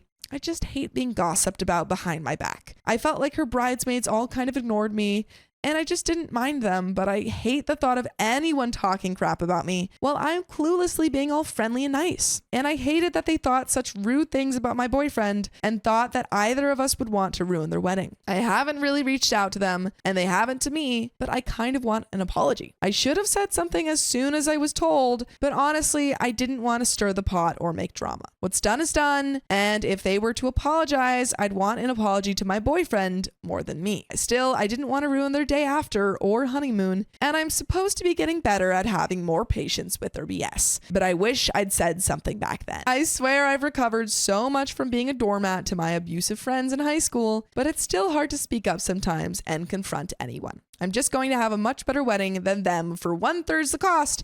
And my boyfriend wants security if they do anything dumb. I really think that's a little extra though. But you know, it's never extra. Joining us live every weekday at 3 p.m. PST on YouTube. Just tap our profile. I'm afraid that with everything said and done, and OP does, have a conversation and try and clear the air, they're still going to, at your potential they're wedding, gonna do the pregnancy announcement. They're going to do a pregnancy announcement. Anyway, yeah, that's my story. I was a bit tempted to bring it up when they visited for Thanksgiving and ask for an apology, but I'm not sure if that's a good idea since it was all the way in September and I haven't brought it up since. Am I making a mountain out of molehill for feeling so put off by it though? My brother just told me to let it go and shrug it off because he does stupid crap all the time, but I feel like at his grown age, he shouldn't be talking about his little sister like that. I'm sure this is long and rambling, and thank you if you had the patience to read this. I tried my best, but I feel like I have the bubonic plague right now and I need to sleep. There was a little bit of communication errors and stuff. I think that's also OP calling herself out too. Yeah, she's like, I'm really bad at, I'm a doormat, but I'm going to try and step up and not be a doormat. And that's good for you, OP. But that's the end of that story. So if you love us, make sure to subscribe. We love you. And see you tomorrow.